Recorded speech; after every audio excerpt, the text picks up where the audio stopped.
Շքեղ գրասենյակում, որտեղ իշխանությունն ու ամբարտավանությունը թելադրում էին կանոնները, անտեսանելի աշխատակցուհին կրում էր մի տաղանդ, որի գոյությունը ոչ ոք չէր ենթադրում։ Որոշիչ խորհրդակցության ընթացքում դաժան մի արտահայտություն օգտագործվեց նրան ծաղրի ենթարկելու համար, բայց այն նա բացեց անսպասելի շրջադարձի դուռը։ Այն, ինչ թվում էր պարզապես նվաստացում, բացահայտեց մի գաղտնիք, որը կարող էր փոխել ամբողջ իրավիճակը, ցույց տալ միշտ թերագնահատված անձի իրական արժեքը։ Իսկ երբ ճշմարտությունը բացահայտվեց, ընկերության բոլոր աշխատակիցները հասկացան, որ խելքը չափվում է ոչ թե պաշտոնով, այլ երբեք չհանձնվող մարդկանց քաջությամբ։ Մինչ այդ զարմանալի պատմությանը ծանոթանալը, մի մոռացեք բաժանորդագրվել ալիքին, նման ազդեցիկ պատմությունները բաց չթողնելու համար։ Մաքրման սայլակը սահում էր 23-րդ հարկի մարմարե միջանցքով, հանելով գրեթե աննկատելի մի ձայն, որը խառնվում էր գործադիր ժողովների հեռավոր խշշոցին։ Մարինա Մանուկյանը հրում էր սայլակը նույն սովորական ճշգրտությամբ, աչքերը հառած փայլուն հատակին, որը հենց ինքն էր փայլեցրել նախորդ լուսաբացին։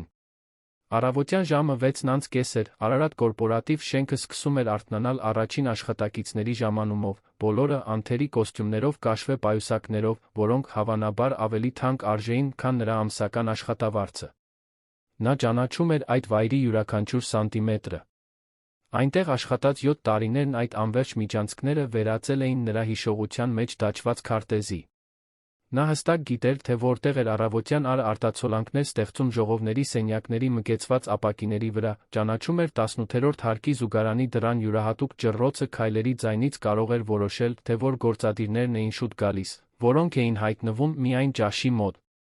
Մարինան 38 տարեկան էր, բայց կյանքը հետքեր էր թողել, որոնք որոշ մարդկանց ստիպում էին նրան ավելի մեծ համարել։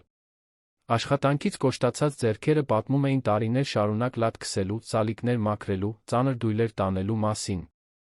Մուգ կապույտ համազգեստը, որ հագնում էր, միշտ անթերի էր, նախորդ գիշեր խնամքով արթուկված, քանի որ նա պնդում էր պահպանել իր արժանապատվությունը նույնիսկ մի մասնագիտության մեջ, որը շատերը համարում էին անտեսանելի։ Եվ անտեսանելի էր հենց այն, ինչ նա թվում էր իր ճանապարհն ամեն օր խաչող մարդկանց մեծամասնության համար։ Այդ առանձնահատուկ առավոտ Մարինան սայլակը հրեց դեպի գլխավոր ժողովների սենյակը, մի հսկայական տարածք, կարմրափայտի սեղանով, որը տեղավորում էր 20 մարդ, հատակից առաստաղ ձգվող պատուհաններով, որտեղից արտոնյալ տեսարան էր բացվում դեպի Մաշտոցի պողոտա։ Դա այն սենյակներից էր, որն ամենաշատ ուշադրությունն էր պահանջում, հատկապես որովհետև ընկերության նախագահ Սարգիս Սարգսյանը սովորություն ուներ անձամբ ստուգել տարածքները կարևոր հանդիպումներից առաջ։ Եվ այսօր շատ կարևոր հանդիպում էր լինելու, Մարինան դա գիտեր նախորդ օրը լսած մեկնաբանություններից։ Մինչ կողային սեղանների ապակե երեսները հատուկ լաթով սրբում էր, Մարինան լսում էր շենքի կենդանացող ձայները։ Վերելակը ազդանշան տվեց միջանցքում, բերելով ավելի շատ աշխատակիցների։ Ձայներն արձագանքում էին, ոմանք աշխույժ, մյուսները լարված։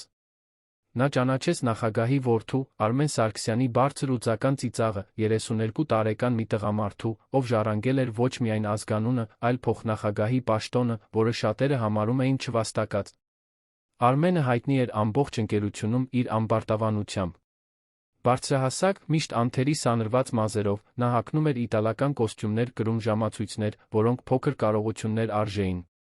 Նա սովորություն ուներ բարձր խոսել միջանցքներում, համոզվելով, որ բոլորը լսում են իր պատմությունները միջազգային ուղղությունների, բացառիկ ռեստորաններում ընթրիքների միլիոնավոր դրամների գործարքների մասին։ Մարինան անթիվ անգամներ տեսել էր նրան իր կողքով անցնելիս առանց մի հայացքի, կարծես ինքը դեկորացիայի մաս լիներ, մի անկարող առարկա, որն ուղղակի այնտեղ էր միջավայրը մաքուր պահելու համար։ Նա ավարտեց ժողովների սենյակի մաքրությունը, շարժվեց դեպի հարակից միջանցք, որտեղ գտնվում էին տնօրենների անհատական սենյակները։ Յուրաքանչյուր դռան վրա ոսկեգույն ցուցանակ կար, սենյակի տիրոջ անունով, Մարինան ճանաչում էր բոլորին, թե քչերը գիտեին իր անունը։ Այնտեղ էր դոկտոր Նարինե Վարդանյանը, իրավաբանական տնօրենը, միշտ լուրջ ու ճշտապահ։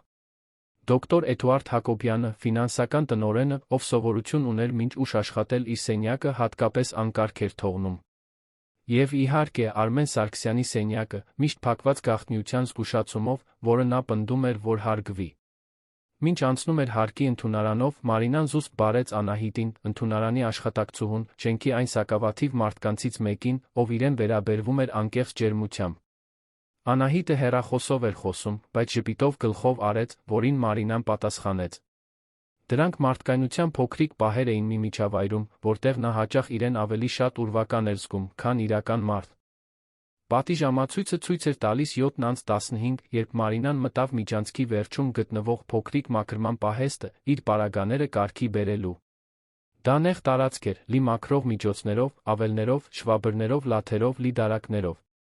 Բայց այնտեղ, շքեղ շենքի այդ մոռացված անկյունում, Մարինան փոքրիկ ապաստան էր ստեղծել։ Ամենաբարձր դարակում մեկանգամյա օգտագործման ձեռնոցների տուփերի հետում թաքցրած մի գիրք կար։ Դա սովորական գիրք չէր, այլ գերմաներեն հայերեն բառարան էր, օգտագործումից մաշված, էջերը նշված լուսանցքներում գրառումներով։ Մարինան զգուշությամբ վերցրեց գիրքը, ինչպես թանկարժեք բան վերցնող մարդ, բացեց թղթի կտորով նշված էջը։ Այնտեղ բայերի խոնարհումների ցուցակ էր, գրված իր գեղեցիկ ձեռագրով, յուրաքանչյուր բառն ուղեկցվում էր իր թարգմանությամբ օգտագործման օրինակներով։ Նա 4 տարի գերմաներեն էր սովորում, այն օրվանից, երբ տուն գնալու ճանապարհին զբոսայգու նստարանին լքված դասագիրք էր գտել։ Այն, ինչ սկսվել էր որպես հետաքրքրություն, վերածվել էր գրքի, իսկ հետո բացարձակ նվիրումի։ Ամեն լուսաբաց, աշխատանքի գնալուց առաջ, Մարինան 2 ժամ սովորում էր։ Նստած իր խոհանոցի փոքրիկ սեղանի մոտ, կողքին մի բաժակ սուրճ, նա խորասուզվում էր քերականության, բառապաշարի արտասանության վարժությունների մեջ։ Հանգստյան օրերին, երբ իր դուստր Լիլիթը դպրոցում էր կամ ընկերուհիների հետ խաղում էր թաղամասի փոքրիկ այգում, Մարինան տեսանյութեր էր դիտում իր հին, օգտագործված գնաց հեռախոսով, միշտ ականջակալներով, որպեսզի հարաններին չանհանգստացնի օտար ձայներով, որոնք ցածր ձայնով կրկնում էր։ Լիլիթը 14 տարեկան էր, այն պատճառը, որի համար Մարինան ամեն օր վճռականությամբ արթնանում էր։ Աղջիկը խելացի էր, երազում էր համալսարանում սովորելու, հնարավորություններ ունենալու մասին, որոնք մայրը երբեք չէր ունեցել։ Մարինան դպրոցը թողել էր 15 տարեկանում, աշխատելու ընտանիքին օգնելու համար, ինքն իրեն խոստացել էր, որ Լիլիթը այլ ապագա կունենա։ Յուրաքանչյուր խնայած դրամ պահվում էր դստեր ուսման համար, յուրաքանչյուր արտաժամյա աշխատանք հստակ նպատակ ուներ։ Մոտեցող ձայների ձայնը Մարինային վերադարձրեց իրականություն։ Նա արագորեն բառարանը դրեց իր թաքստոցը, վերցրեց բազմաֆունկցիոնալ մաքրող միջոցի շիշը։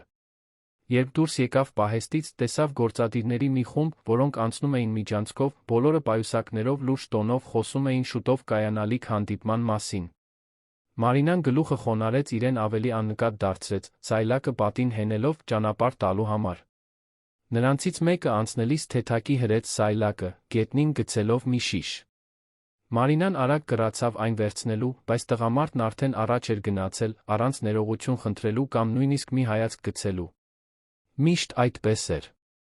Նա անտեսանելի էր, մի ներկայություն, որը ուշադրության կամ քաղաքավարության արժանի չէր։ Մարինան շիշը հետ դրեց սայլակի վրա, շարունակեց իր աշխատանքը, այդ փոքրիկ անհարգալից պահը մղելով իր մտքի խորքը, որտեղ պահում էր բազմաթիվ նմանատիպ այլ դեպքեր։ Ժամը 8-ին Մարինան սուրճի ընդմիջում արեց։ Իջավ նկուղ, որտեղ գտնվում էր օժանդակ անձնակազմի ճաշարանը, 15-րդ հարկի էլեգանտ սրճարանից շատ տարբերվող մի տարածք, որը վերապահված էր գործադիրների մենեջերների համար։ Այնտեղ հին ֆորմիկայի սեղանի մոտ նստած, նա կերավ տնից բերած կարագով հացը, սուրճ խմեց թերմոսից, որը միշտ իր հետ էր տանում։ Իր կողքին մյուս աշխատակցուհիները խոսում էին սերիալների, կենցաղային խնդիրների, ցուղ աշխատավարձով երեխաներ մեծացնելու դժվարությունների մասին։ Մարինան քիչ էր մասնակցում այդ խոսակցություններին։ Ոչ թե որ անբարյացակամ էր, այլ որովհետև նրա միտքը հաճախ այլ տեղ էր, մտովի կրկնելով գերմաներեն բայերի խոնարհումները, մտածելով քերականական կառույցների մասին, պատկերացնելով երկխոսություններ, որոնք մի օր գուցե կարողանար ունենալ այդ լեզվով, որը գաղտնի սովորում էր։ Այնտեղ ոչ ոք չգիտեր իր հոբբիի մասին, նա երբեք չէր նշել։ Վախենում էր, որ տարօրինակ կհամարեն, որ կծաղրեն իր նպատակները։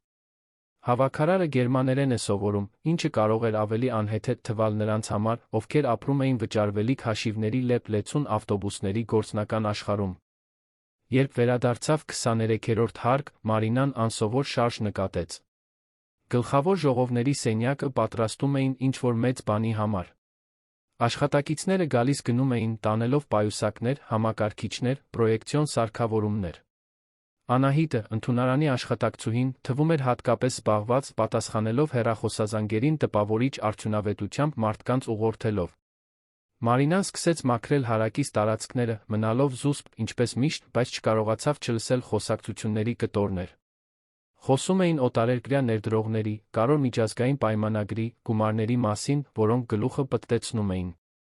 Միլիոնավոր դրամներ, տասնյակ միլիոններ, թվեր, որոնք անիրական էին թվում մեկի համար, ով հազիվ նվազագույն աշխատավարձից մի փոքր ավելի էր ստանում։ Արմեն Սարգսյանը միջանցքում հայտնվեց ժամը 9-ից քիչ առաջ, շրջապատված օգնականներով։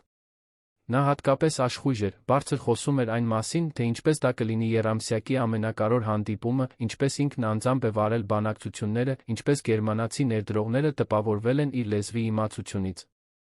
Մարինան սեղմոտ զգաց կրծքում, լսելով գերմանացիներ բառը։ Նրա միտքն անմիջապես սրվեց, հետաքրքրված, ուշադիր։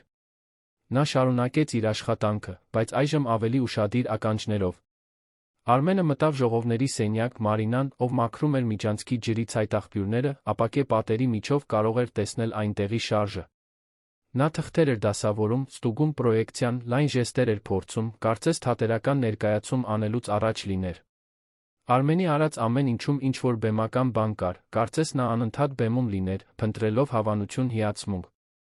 Առավոտյան ժամը 9:30-ին ներդրողները սկսեցին ժամանել։ Մարինան զուսպ դիտում էր միջանցքից, թե ինչպես էին էլեգանտ հագնված տղամարդիկ կանայք դիմավորվում Արմեն Սարգսյանի ընկերության այլ գործադիրների կողմից։ Պաշտոնական ողջույններ, ամուր ձեռքսեղմումներ, պրոֆեսիոնալ ժպիտներ։ Ամեն ինչ թվում էր խորեոգրաֆիկ, փորձված, կորպորատիվ ծեսի մի մաս, որը նա ճանաչում էր միայն որպես լուր դիտորդ։ Սարգիս Սարգսյանը, ընկերության նախագահը, վերջինը ժամանեց։ Նա 65 տարեկան տղամարդ էր, կատարելապես սանրված ալեհեր մազերով, էլեգանտ կեցվածքով, բայց առանց որդու ցուցամոլության։ Սարգսի մեջ ինչ-որ տարբեր բան կար, հարգալից լրջություն, որը հակադրվում էր Արմենի բեմական ամբարտավանությանը։ Մարինան նրան մի քանի անգամ տեսել էր ավելի ցածր մակարդակի աշխատակիցներին ջերմորեն վերաբերվելիս, անուններ հարցնելիս, լավ կատարված աշխատանքի համար շնորհակալություն հայտնելիս։ Դա հազվադեպ էր, բայց պատահում էր։ Հանդիպումը սկսվեց, Մարինան ստիպված էր հեռանալ։ Իր վերահսկիչը, պարոն Կարենը, եկել էր առավոտյան ստուգման, նա պետք է ցույց տար, որ կատարում է իր բոլոր առաջադրանքները։ Կարենը ցածրահասակ նյարդային մարդ էր, միշտ անհանգստացած վերադասներին գոհացնելու համար, միշտ կատարելություն պահանջելով իր մաքրման թիմից։ Նա քննադատական հայացքով ստուգեց Մարինայի աշխատանքը, փնտրելով որևէ թերություն, բայց ինչպես միշտ ոչինչ չգտավ։ Մարինան մանրակրկիտ էր, նվիրված, երբեք բողոքների առիթ չէր տալիս։ Ստուգումն անցնելով, Մարինան շարունակեց իր առօրյան մյուս հարկերում։ Մաքրեց զուգարաններ, դատարկեց աղբամաններ, լադ քսեց միջանցքներում, կարգի բերեց խոհանոցները։ Աշխատանքը միապաղաղ էր, հոգնեցուցիչ, բայց նա այն կատարում էր արժանապատվությամբ։ Յուրաքանչյուր շարժում արվում էր խնամքով, յուրաքանչյուր տարածք թողնվում էր անթերի։ Եթե չէր կարող վերահսկել, թե ինչպես են մարդիկ իրեն տեսնում, գոնե կարող էր վերահսկել իր աշխատանքի որակը։ Ճաշի ընթացքում Մարինան կրկին իջավ նկուղի ճաշարան։ Միկրոալիքային վառարանում տաքացրեց նախորդ գիշեր պատրաստած ուտելիքը, բրինձ, լոբի հավի մի փոքր կտոր։ Նստեց նույն սեղանի մոտ լուր կերավ, հեռախոսով թերթելով գերմաներենի ուսուցման կայքի մի քանի էջ, որը վերջերս էր հայտնաբերել։ Մյուս աշխատակցուհիները աշխույժ զրուցում էին հեռուստահաղորդման մասին, բայց Մարինան կենտրոնացած էր բիզնեսի պայմանագրերի հետ կապված նոր բառեր անգիր անելու վրա։ Երբ ճաշից հետո վերադարձավ 23-րդ հարկ, հանդիպումը դեռ շարունակվում էր։ Մարինան ապակե պատերի միջով կարող էր տեսնել գործադիրներին, նստած մեծ սեղանի շուրջ, ուշադիր դիտելով մի ներկայացում, որն Արմենն անում էր չափազանցված ժեստերով։ Սեղանի վրա փաստաթղթեր էին սփռված, էկրանին պրոյեկցիաներ, գունավոր գրաֆիկներ, որոնք բարձրանում ու իջնում էին։ Ամեն ինչ շատ կարևոր էր թվում, շատ հեռու իր աշխարհից։ Օրվա մնացած մասն անցավ Մարինայի, ստորին հարկերում իր առաջադրանքները կատարելով։ Նա մաքրեց ավելի փոքր ժողովների սենյակներ, կարգի բերեց ընդհանուր տարածքները, ստուգեց պահեստում ապրանքների պաշարը։ Ժամը 5-ին, երբ իր հերթափոխն ավարտվում էր, նա վերջին անգամ բարձրացավ 23-րդ հարկ, ստուգելու, թե արդյոք ինչ-որ բան ուշադրության կարիք ունի գնալուց առաջ։ Հանդիպումն ավարտվել էր, միջանցքները լուռ էին։ Գործադիրների մեծ մասն արդեն գնացել էր, միայն մի քանի սենյակներում դեռ լույսերն էին վառվում։ Մարինան մտավ գլխավոր ժողովների սենյակ, արագ մաքրություն անելու գտավ սեղանը ծածկված թղթերով, կիսով չափ ջրով լի բաժակներով, տեղից շարժված աթոռներով։ Հոգոց հանեց։ Միշտ այդպես էր կարևոր հանդիպումներից հետո։ Նրանք ամեն ինչ թողնում էին, վստահ լինելով, որ իր նման մեկը կհոգա անկարգության մասին։ Մինչ թղթերը կոկիկ դասավորում էր, որպեսզի չկորչեն, Մարինան չկարողացավ չնայել սեղանի վրա բաց դրված փաստաթղթերից մեկին։ Այն գրված էր գերմաներեն։ Սիրտը սկսեց արագ բաբախել։ Այնտեղ հենց իր առջ իրական արտրային պայմանագիր էր, տեխնիկական տերմիններով, իրավական կետերով, տպավորիչ գումարներով։ Նա չպետք է նայեր, գիտեր դա։ Այդ փաստաթղթերը գաղտնի էին։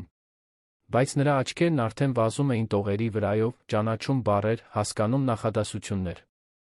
Դա Արարատ կորպորատիվը ի գերմանական տեխնոլոգիական ընկերության մեջ գործընկերության պայմանագիր էր։ Մարինան կարողանում էր հասկանալ տեքստի մեծ մասը։ Խոսվում էր ենթակառուցվածքներում ներդրումների, շահույթի տոկոսների, կատարման ժամկետների մասին։ Նա նկատեց, որ լուսանցքներում հայերենով որոշ նշումներ կային, հավանաբար արված ընկերության կողմից վարձված թարգմանչի կողմից։ Որոշ թարգմանություններ տարօրինակ էին թվում, ոչ լիովին ճշգրիտ այն բանի հետ, ինչ գրված էր գերմաներենում։ Միջանցքում քայլերի ձայնը ստիպեց նրան արագ դասավորել թղթերը, շարունակել մաքրությունը։ Արմեն Սարգսյանը մտավ սենյակ, բջջայինով զայրացած տոնով խոսելով։ Նա նույնիսկ չնայեց Մարինային, պարզապես վերցրեց իր պայուսակը սեղանից դուրս եկավ, դեռ հեռախոսով բողոքելով ներդրողների հետ կապված ինչ-որ բանից։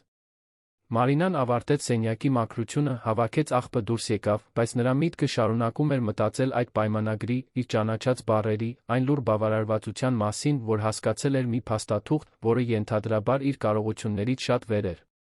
Տուն վերադարձի ավտոբուսում, սեղմված տասնյակ այլ հոգնած աշխատավորների մեջ, Մարինան մտածեց գերմաներենի հետ իր ճանապարհորդության մասին։ Այն սկսվել էր 4 տարի առաջ, պատահաբար, հետաքրքրությունից։ Երբեք չէր պատկերացրել, որ կհասնի մի մակարդակի, որտեղ կկարողանա կարդալ բարդ արտրային պայմանագրեր։ Ամեն ինչ արվել էր գաղտնի, ժամանակից գողացված ընդմիջումներին, լուր լուսաբացներին, միայնակ հանգստյան օրերին։ Ոչ ոք չգիտեր, ոչ ոք պետք չէր, որ իմանար։ Դա իր անձնական գանձն էր, իր անձնական նվաճումը։ Երբ տուն հասավ, Լիլիթն արդեն այնտեղ էր, խոհանոցի սեղանի մոտ դասերն էր անում։ Աղջիկը աչքերը բարձրացրեց ժպտաց, տեսնելով մորը։ Մարինան զգաց, թե ինչպես ամբողջ օրվա հոգնածությունը հալվեց այդ ժպիտից։ Համբուրեց դստեր ճակատը, հարցրեց դպրոցի մասին։ Լիլիթը ոգորված պատմեց գիտական ներկայացման մասին, որն արել էր, ուսուցչուհուց ստացած գովասանքների, հաջորդ ամիս գիտելիքների տոնավաճառին մասնակցելու հրավերի մասին։ Մինչ ընթրիք էր պատրաստում, Մարինան լսում էր դստերը, հպարտությունը դեմքին դրոշմված։ Լիլիթը խելացի էր, նվիրված, երազանքներով լի։ Այն ամենը, ինչ Մարինան անում էր, յուրաքանչյուր արտաժամյա աշխատանք, յուրաքանչյուր զոհողություն, այդ աղջկա համար էր։ Որպեսզի նա կարողանար ունենալ այն հնարավորությունները, որոնք մայրը երբեք չէր ունեցել, որպեսզի կարողանար սովորել, աճել, հասնել այնպիսի տեղերի, որոնց մասին Մարինան միայն երազում էր։ Ընթրիքից հետո, մինչ Լիլիթը հեռուստացույց էր դիտում փոքրիկ հյուրասենյակում, Մարինան նստեց խոհանոցի սեղանի մոտ իր գերմաներենի գրքերով։ Բացեց տետրը, որտեղ գրառում էր նոր բառապաշարը, սկսեց կրկնել։ Մի քանի անգամ գրեց պայմանագրերի հետ կապված բառերը, որոնք տեսել էր այդ օրը, կիրառեց խոնարհումներ, թարգմանեց ամբողջական նախադասություններ։ Դա մի առօրյա էր, որին նա հետում էր կրոնական նվիրումով, անկախ նրանից, թե որքան հոգնած էր։ Ժամը 10-ի մոտ Մարինան հավաքեց իր պարագաները, գնաց Լիլիթին ստուգելու։ Աղջիկը քնել էր բազմոցին, դեռ դպրոցական համազգեստով։ Մարինան նրբորեն արթնացրեց նրան, օգնեց գնալ սենյակ։ Դստերը անկողնում ապահով տեսնելուց հետո Մարինան արագ լոգանք ընդունեց, պառկեց իր սենյակում, մի փոքրիկ տարածք, մեկտեղանոց մահճակալով, պարզ պահարանով, գիշերասեղանով, որտեղ պահում էր գերմաներենից մի քանի գիրք։ Քնելուց առաջ Մարինան վերցրեց այդ գրքերից մեկը, մի քանի էջ կարդաց։ Դրանք գերմաներենով գրված կարճ պատմվածքներ էին, միջին մակարդակի բառապաշարով։ Նա արդեն կարողանում էր հասկանալ մեծ մասը, առանց անընդհատ բառարանին դիմելու։ Դա լուր նվաճում էր, անտեսանելի աշխարհի համար, բայց խորապես նշանակալի իր համար։ Ապացուցում էր, որ խելքը ոչ մի կապ չունի սոցիալական դիրքի, համազգեստի, թե որքան գումար է մարդը վաստակում։ Հաջորդ առավոտ Մարինան արթնացավ առավոտյան ժամը 4-ին, ինչպես միշտ։ Սուրճ պատրաստեց, նստեց սեղանի մոտ, բացեց իր գրքերը։ 2 ժամ սովորեց, նախքան Լիլիթին արթնացնելը, 2-ի համար նախաճաշ պատրաստելը, տունն արագ կարգի բերելը, դուրս գալը, առաջին ավտոբուսը նստելու աշխատանքի ուղղությամբ։ Դա հոգնեցուցիչ առօրյա էր, բայց նա դրան հետում էր երկաթե կարգապահությամբ։ Երբ հասավ Արարատ կորպորատիվ շենք, դրսում դեռ մութ էր։ Մուտքի անվտանգության աշխատակիցները նրան ողջունեցին ծույլ գլխով անելով, արդեն սովոր նրա ճշտապահությանը։ Մարինան բարձրացավ 23-րդ հարկ սկսեց իր աշխատանքը, մաքրելով տարածքները նախքան գործադիրների ժամանումը։ Այդ առաջին ժամերին ինչ-որ խաղաղ բան կար, երբ շենքը դեռ դատարկ ու լուռ էր։ Առավոտյան ժամը 7-ին, մինչ մաքրում էր գլխավոր ժողովների սենյակը, Մարինան նկատեց, որ աթոռներից մեկի տակ մոռացված փաստաթուղթ կա։ Վերցրեց թուղթը, տեսավ, որ դա գերմաներեն պայմանագրի այն մասն էր, որը տեսել էր նախորդ օրը։ Հավանաբար ընկել էր հանդիպման ընթացքում, ոչ ոք չէր նկատել։ Նա պետք է պարզապես այն դներ սեղանի վրա, բայց չդիմացավ ավելի մանրամասն նայելուն։ Դա այն բաժինն էր, որը մանրամասնում էր գործընկերության շահույթի տոկոսները։ Մարինան ուշադիր կարդաց ճակատը, գիտեց։ Ինչ-որ բան սխալ էր։ Լուսանցքում նշված հայերեն թարգմանությունը ճշգրիտ չէր համապատասխանում գերմաներենով գրվածին։ Թարգմանության մեջ նշված տոկոսը 10%-ով ավելի բարձր էր, քան այն, ինչ իրականում նշված էր բնօրինակ փաստաթղթում։ Դա նշանակալի սխալ էր, որը կարող էր ընկերությանը միլիոններ արժենալ։ Մարինան կանգնած մնաց այնտեղ, այդ թուղթը ձեռքին պահած, զգալով, թե ինչպես է սիրտը արագանում։ Պետք է ինչ-որ բան ասեր։ Բայց ինչպես։ Ով կհավատար նրան։ Հավաքարարը ուղղում է վարձված պրոֆեսիոնալի, թանկարժեք համալսարաններ ավարտած գործադիրների կողմից կատարված թարգմանությունը։ Նրան կծաղրեին, հավանաբար կհեռացնեին աշխատանքից գաղտնի փաստաթղթեր կարդալու համար։ Նա զգուշորեն թուղթը հետ դրեց սեղանի վրա, շարունակեց մաքրությունը, բայց նրա միտքը չէր կարողանում դադարել մտածել այդ սխալի մասին։ Հաջորդ օրերը Մարինայի համար անհանգիստ էին։ Նա շարունակում էր իր սովորական առօրյան, մաքրում էր հարկերը, կատարում իր առաջադրանքները նույն նվիրումով, բայց նրա միտքը չէր կարողանում անջատվել պայմանագրի այդ սխալից։ Ամեն անգամ, երբ անցնում էր ժողովների սենյակի կողքով, ամեն անգամ, երբ տեսնում էր գործադիրներից որը մեկին գերմանացի ներդրողների հետ նախագիծը քննարկելիս, կրծքում սեղմոց էր զգում։ Գիտեր, որ այդ սխալը կարող էր լուրջ հետանքներ ունենալ, բայց չէր տեսնում, թե ինչպես կարող էր զգուշացնել որը մեկին, առանց իրեն բացահայտելու։ Այդ շաբաթվա հինգշաբթի օրը Մարինան մաքրում էր միջանցքը, երբ բուռն խոսակցություն լսեց Արմեն Սարգսյանի սենյակից։ Դուռը կիսաբաց էր, զայրացած ձայներն արձագանքում էին տարածքում։ Նա դանդաղեցրեց աշխատանքի տեմպը, փորձելով չթվալ, թե լսում է, բայց անհնար էր չլսել։ Արմենը հեռախոսով էր, խոսում էր գերմաներեն։ Մարինան անմիջապես ճանաչեց լեզուն, ականջները սրվեցին։ Նա խոսում էր դանդաղ, ուժեղ առոգանությամբ, թույլ տալով քերականական տարրական սխալներ, որոնք ինքն արդեն 1 տարուց ավելի էր, ինչ հաղթահարել էր իր ուսումնառության ընթացքում։ Ասում էր բաներ, որոնք լիարժեք իմաստ չունեին, խառնում էր ժամանակաձերը, բառերն օգտագործում էր սխալ համատեքստում։ Լսելն անհարմար էր, հատկապես որ նա խոսում էր վստահ տոնով, կարծես կատարելապես տիրապետում էր լեզվին։ Երբ հեռախոսն անջատեց, Արմենը փնչալով դուրս եկավ սենյակից, քիչ մնաց բախվեր Մարինային։ Նա նայեց նրան այն արտահայտությամբ, որը Մարինան լավ գիտեր, մի առարկա տեսնողի, ոչ թե մարդու արտահայտությամբ։ Ոչ մի ներողություն, ոչ մի ճանաչում իր ներկայության։ Պարզապես անցավ կողքով, ուղղելով թանկարժեք կոստյումը, ինքն իրեն խոսելով, թե որքան բարդ է գերմանացիների հետ բանակցելը։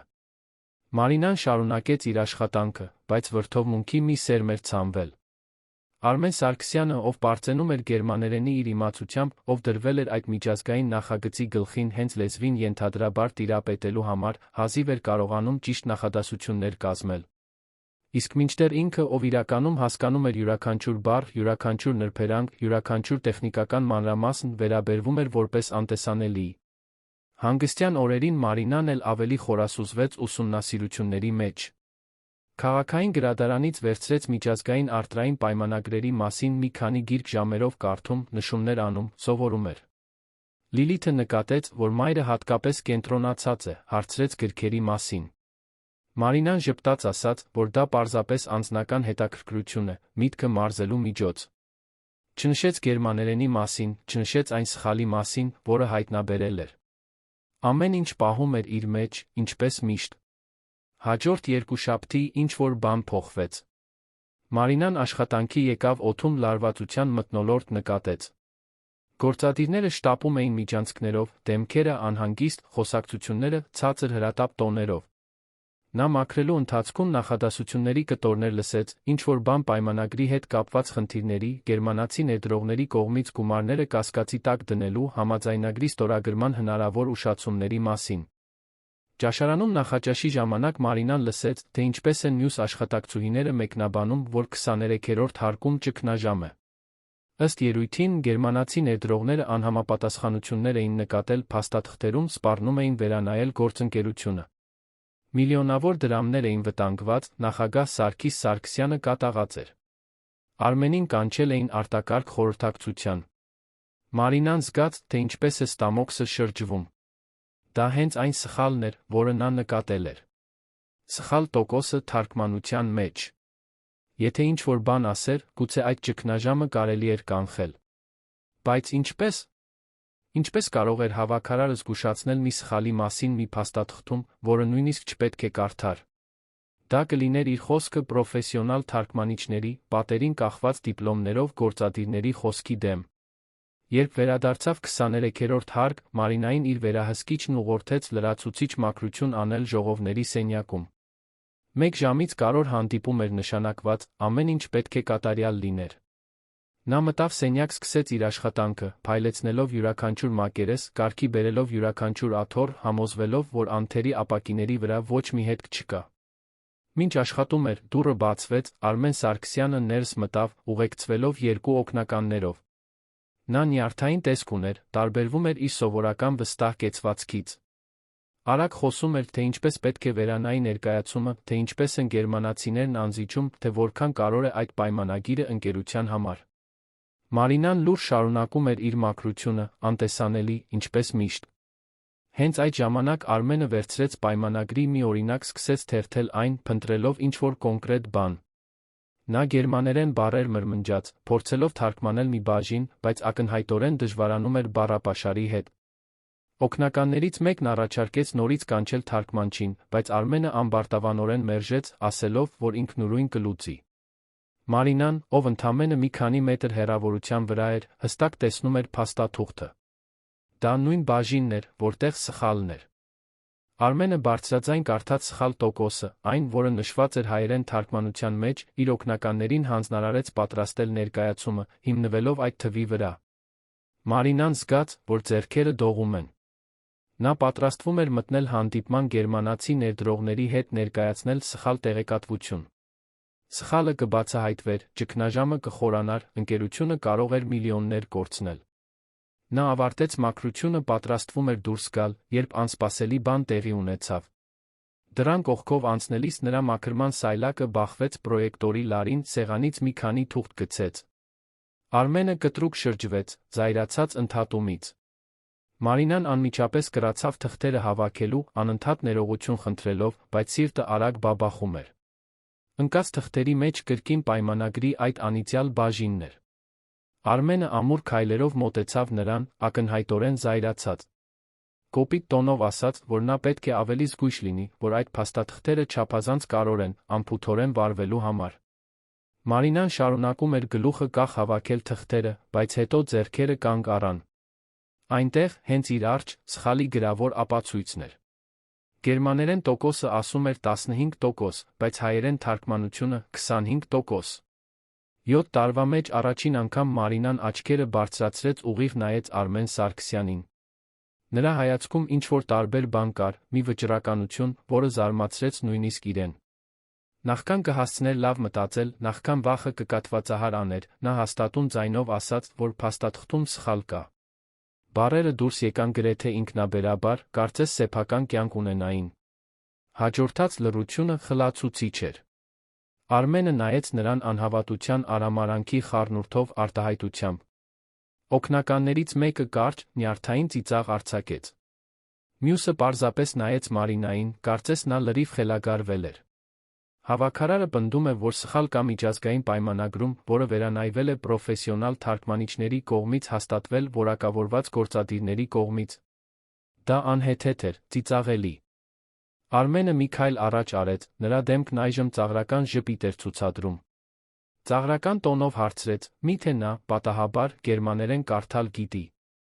Մարինան զգաց, որ դեմքն այրվում է ամոթից, բայց ինչ-որ բան իր ներսում, մի բան, որը սնվել էր 4 տարվա նվիրված ուսումնասիրությամբ, լուսաբացների լուրջ ջանքերով, մի վճռականությամբ, որը նույնիսկ ինքը չգիտեր, որ ուներ, ստիպեց նրան պատասխանել, որ այո, գիտի։ Հաջորդած ծիծաղը նվաստացուցիչ էր։ Արմենը բարձր ծիծաղեց, օգնականները միացան նրան, Մարինան զգաց, որ հատակը կարող է բացվել կուլ տալ իրեն։ Արմենը վերցրեց պայմանագիրը նրա ձեռքերից, դեռ ծիծաղելով, ասաց, որ թարգմանությունը խելացի մարդկանց գործ է, ոչ թե հավաքարարի։ Ասաց, որ նա պետք է անհանգստանա հատակը մաքրելու համար, որ դրա համար են իրեն վճարում, որ չպետք է ժամանակ վատնի, ծածնելով, թե հասկանում է բաներ, որոնք իր կարողություններից շատ վեր են։ Մարինան զգաց, որ արցունքներն այրում են աչքերը, բայց հրաժարվեց թույլ տալ, որ դրանք թափվեն։ Հավաքեց հատակից վերջին թղթերը, դրանք հետ դրեց սեղանի վրա, սայլակը հրելով դուրս եկավ սենյակից։ Միջանցքում, ծաղրական հայացքներից հեռու, նա վերջապես թույլ տվեց, որ միայնակ արցունքը հոսի իր դեմքով։ Նվաստացումը խորն էր, կտրող, ավելի ցավոտ, քան ցանկացած ֆիզիկական հոգնածություն, որ երբեք զգացել էր։ Նա ուղիղ գնաց ստորին հարկի աշխատակիցների զուգարան, փակվեց խցիկում, թույլ տվեց, որ արցունքներն ազատ հոսեն։ Ցածրաձայն հեկեկում էր, գծելով ձեռքը, ձայնը խեղդելու համար։ Իրեն հիմար էր զգում, որ խոսեց, որ այդպես բացահայտվեց։ Պետք է շարունակեր անտեսանելի մնալ, պետք է գիտելիքները գաղտնի պահեր։ Հիմա ծաղրի առարկա կդառնար հավաքարարը, որը կարծում էր, թե գերմաներեն գիտի։ Բայց նվաստացման հետ միասին նա զայրույթ կար։ Զայրույթ, որ իրեն վերաբերվում էին որպես մարդուց պակասի, կարծես իր խելքն անհնար էր իր համազգեստի, աշխատավարձի, դիրքի պատճառով։ Զայրույթ, որովհետև նա իրոք գերմաներեն գիտեր, իրոք լուրջ սխալ էր նկատել, ոչ ոք իրեն լուրջ չընդունեց։ Զայրույթ, որովհետև Արմեն Սարգսյանը իր թանկարժեք կոստյումով արտոնյալ ազգանունով կարող էր անգործունակ լինել, այնուամենայնիվ հարգվել, մինչդեռ ինքը իր ողջ ջանքերով նվիրումով վերաբերվում էր որպես կատակի։ Մարինան այդ առավոտվա մնացած մասն անցկացրեց ավտոմատ ռեժիմում, մեխանիկորեն կատարելով իր առաջադրանքները, մինչդեռ նրա միտքը անընդհատ վերապրում էր նվաստացուցիչ տեսարանը։ Ամեն անգամ, երբ հիշում էր Արմենի ծիծաղը, նրա աչքերի արամարանքը, նրա ասած դաժան խոսքերը, զգում էր ամոթի վրդովմունքի խառնուրդ։ Առավելագույնս խուսափում էր 23-րդ հարկից, վերահսկիչին խնդրելով իրեն նշանակել ստորին հարկերում։ Ճաշի ժամանակ, նստած միայնակ ճաշարանի մի անկյունում, Մարինան առանց ախորժակի խառնում էր ուտելիքը։ Մյուս աշխատակցուհիներն անցնում էին նրա կողքով, մեկնաբանելով գործադիր հարկում տեղի ունեցած ինչ-որ իրադարձություն, բայց նա ուշադրություն չէր դարձնում։ Նրա միտքը հեռու էր, մտածում էր, թե ինչպիսին կլինի իր կյանքն այսուհետ։ Պատմությունը, անշուշտ, կտարածվի։ Շուտով շենքում բոլորը կիմանան հավաքարարի մասին, որը հանդգնել էր փորձել ուղղել գործարար փաստաթուղթ։ Կեսօրին, երբ վերջապես ստիպված էր վերադառնալ 23-րդ հարկ, աղբամանները դատարկելու, Մարինան զգաց, որ ստամոքսը շրջվում է։ Այդ միջանցքի ուղղությամբ յուրաքանչյուր քայլ գիտակցական ջանք էր պահանջում։ Երբ հասավ, նկատեց, որ ժողովների սենյակը նորից լիքն է։ Ապակե պատերի միջով կարող էր տեսնել Արմենին, ներկայացում անելիս, լայն ժեստեր անելով, դեմքին սովորական վստահությունը։ Գերմանացի ներդրողներն այնտեղ էին, նստած սեղանի շուրջ, դեմքերին լուրջ արտահայտություններ։ Մարինան դատարկում էր մոտակա աղբամանը, երբ բարձր ձայներ լսեց ժողովների սենյակից։ Չէր կարողանում հասկանալ բառերը, բայց տոնն ակնհայտորեն բախման էր։ Նա ապակու միջով տեսավ, թե ինչպես է գերմանացի ներդրողներից մեկը ոտքի կանգնում, մատնացույց անում սեղանի վրայի փաստաթղթերը, արագ խոսում գերմաներեն։ Արմենը փորձում էր պատասխանել, բայց նրա սահմանափակ իմացությունն էլ ավելի ակնհայտ էր դառնում ճնշման տակ։ Նա կակազում էր, բառեր էր փնտրում, նրա վստահությունը փլուզվում էր ուղիղ հարցերի առջ։ Սարգիս Սարգսյանը, ով հանդիպմանը ներկա էր, ձեռքը բարձրացրեց, դադար խնդրելով։ Ինչ-որ բան ասաց փաստաթղթերը նորից ստուգելու, թարգմանչին բերելու մասին։ Գերմանացի ներդրողները հիասթափված էին թվում, նրանցից մեկն արդեն հավաքում էր իր իրերը։ Մթնոլորտը լարված էր, լի մի հրատապությամբ, որը Մարինան զգում էր նույնիսկ դրսից։ Նա արագ ավարտեց իր աշխատանքը, հեռացավ հարկից, բայց չկարողացավ այդ տեսարանը հանել մտքից։ Դա հենց այն էր, ինչ նա կանխատեսել էր։ Սխալը բացահայտվում էր, ավելի վատ, բացահայտվում էր հնարավոր ամենավատ պահին, ներդրողներին ներկայացման ժամանակ։ Միլիոնավոր դրամներ սահում էին ընկերության մատների միջով, որովհետև ոչ ոք չէր լսել մի պարզ հավաքարարի։ Այդ գիշեր Մարինան տուն հասավ հուզականորեն հյուծված։ Լիլիթն անմիջապես նկատեց, որ ինչ-որ բան այն չէ։ Աղջիկը հարցրեց, թե արդյոք ամեն ինչ կարգին է, Մարինան ստիպողաբար ժպտաց, ասելով, որ դա պարզապես աշխատանքի հոգնածություն է։ Չէր կարող դստերը պատմել, թե ինչ է պատահել, չէր ուզում նրան անհանգստացնել։ Լուռ ընթրիք պատրաստեց, լսեց Լիլիթին դպրոցի մասին խոսելիս, բայց նրա միտքը հեռու էր։ Լիլիթի քնելուց հետո Մարինան նստեց խոհանոցի սեղանի մոտ իր գերմաներենի գրքերով։ Բացեց բառարանը, բայց բառերը խառնված էին թվում։ Փակեց գիրքը, գլուխը հենեց ձեռքերին։ 4 տարվա մեջ առաջին անգամ հարց տվեց, թե արդյոք այդ ամբողջ ջանքը որ է իմաստ ունի։ Ինչ օգուտ սովորելուց, յուրացնելուց, լեզվին տիրապետելուց, եթե հավերժ դիտվելու է միայն որպես հավաքարար։ Եթե իր խելքը միշտ անտեսվելու է իր համազգեստի պատճառով։ Լուռ արցունքներ հոսեցին նրա դեմքով։ Լաց էր լինում իր կրած նվաստացման, անհարգանքի, անզորության զգացման համար։ Բայց նա լաց էր լինում ավելի խորը բանի համար, մի աշխարհում ապրելու անարդարության համար, որտեղ մարդու արժեքը չափվում է նրա սոցիալական դիրքով, ոչ թե նրա ջանքերով կամ կարողություններով։ Մարինան գիտեր, որ խելացի է, գիտեր, որ նշանակալի բանի է հասել, ինքնուրույն գերմաներեն սովորելով։ Բայց այդ ամենը նշանակություն չուներ, եթե ոչ ոք պատրաստ չէր իրեն տեսնել այն մաքրման սայլակից այն կողմ, որը նա հրում էր։ Սրբեց արցունքները, նորից բացեց բառարանը։ Ոչ, նա չէր հանձնվի։ Այդ գիտելիքն իրենն էր, ձեռք էր բերվել քրտինքով ու զոհողությամբ, ոչ ոք չէր կարող դա իրենից խլել։ Արմեն Սարգսյանը կարող էր ծիծաղել, կարող էր նվաստացնել, բայց չէր կարող ջնջել այն 4 տարվա նվիրումը, որը նա ներդրել էր։ Մարինան այդ պահին որոշեց, որ կշարունակի սովորել, ոչ թե ինչ-որ բան ապացուցելու համար, այլ որովհետև դա մի բան էր, որն անում էր իր համար, ինքն իրեն համար։ Հաջորդ օրը Մարինան արթնացավ նոր վճռականությամբ։ Սովորեց իր սովորական 2 ժամը աշխատանքից առաջ, պատրաստվեց նույն խնամքով, բարձր պահած գլխով ուղղորդվեց դեպի Արարատ կորպորատիվ շենք։ Երբ հասավ 23-րդ հարկ, անմիջապես նկատեց, որ ինչ-որ բան փոխվել է։ Լարվածության մթնոլորտն էլ ավելի շոշափելի էր, քան նախորդ օրը։ Անահիտը, ընդունարանի աշխատակցուհին, հեռախոսով էր, բայց հրատապ ժեստ արեց Մարինային, երբ տեսավ նրան։ Հենց որ անջատեց, ցածր ձայնով կանչեց Մարինային, պատմեց, թե ինչ է տեղի ունեցել նախորդ օրը։ Գերմանացի ներդրողների հետ հանդիպումը աղետ էր եղել։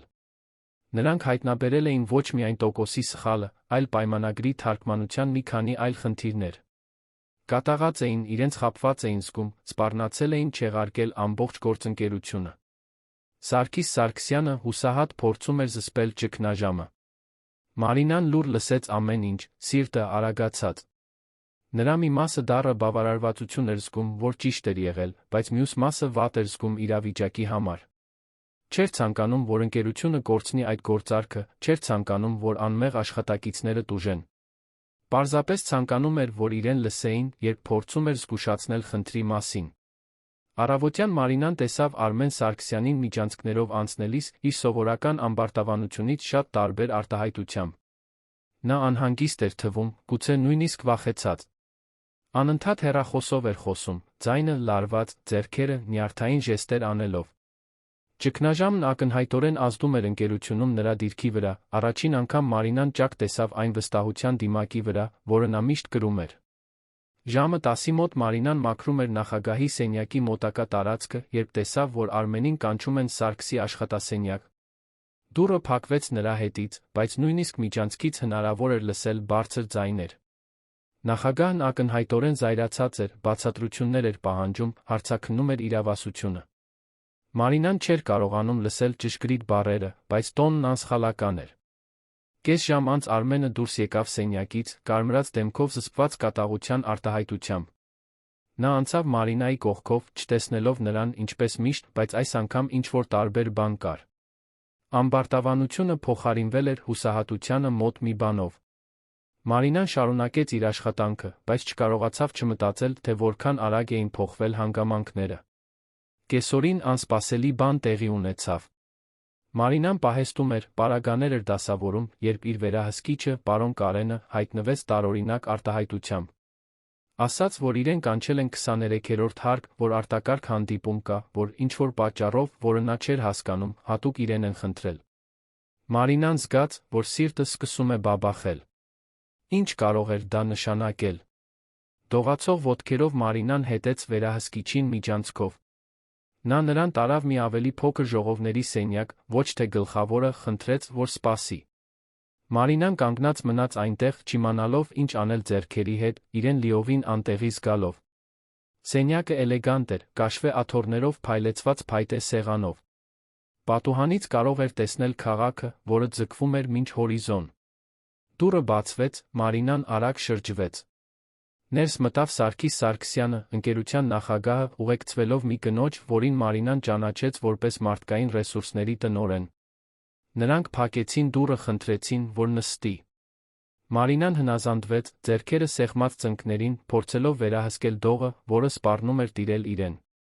Սարգիսը նստեց նրա դիմաց, երկար ուսումնասիրեց նրան։ Նրա աչքերում ինչ-որ բան կար, հարգանքի հետ խառնված հետաքրքրություն, որը լիովին տարբերվում էր նրանից, թե ինչպես էին մյուս մարդիկ նայում իրեն։ Հետո նա հարցրեց իր անունը։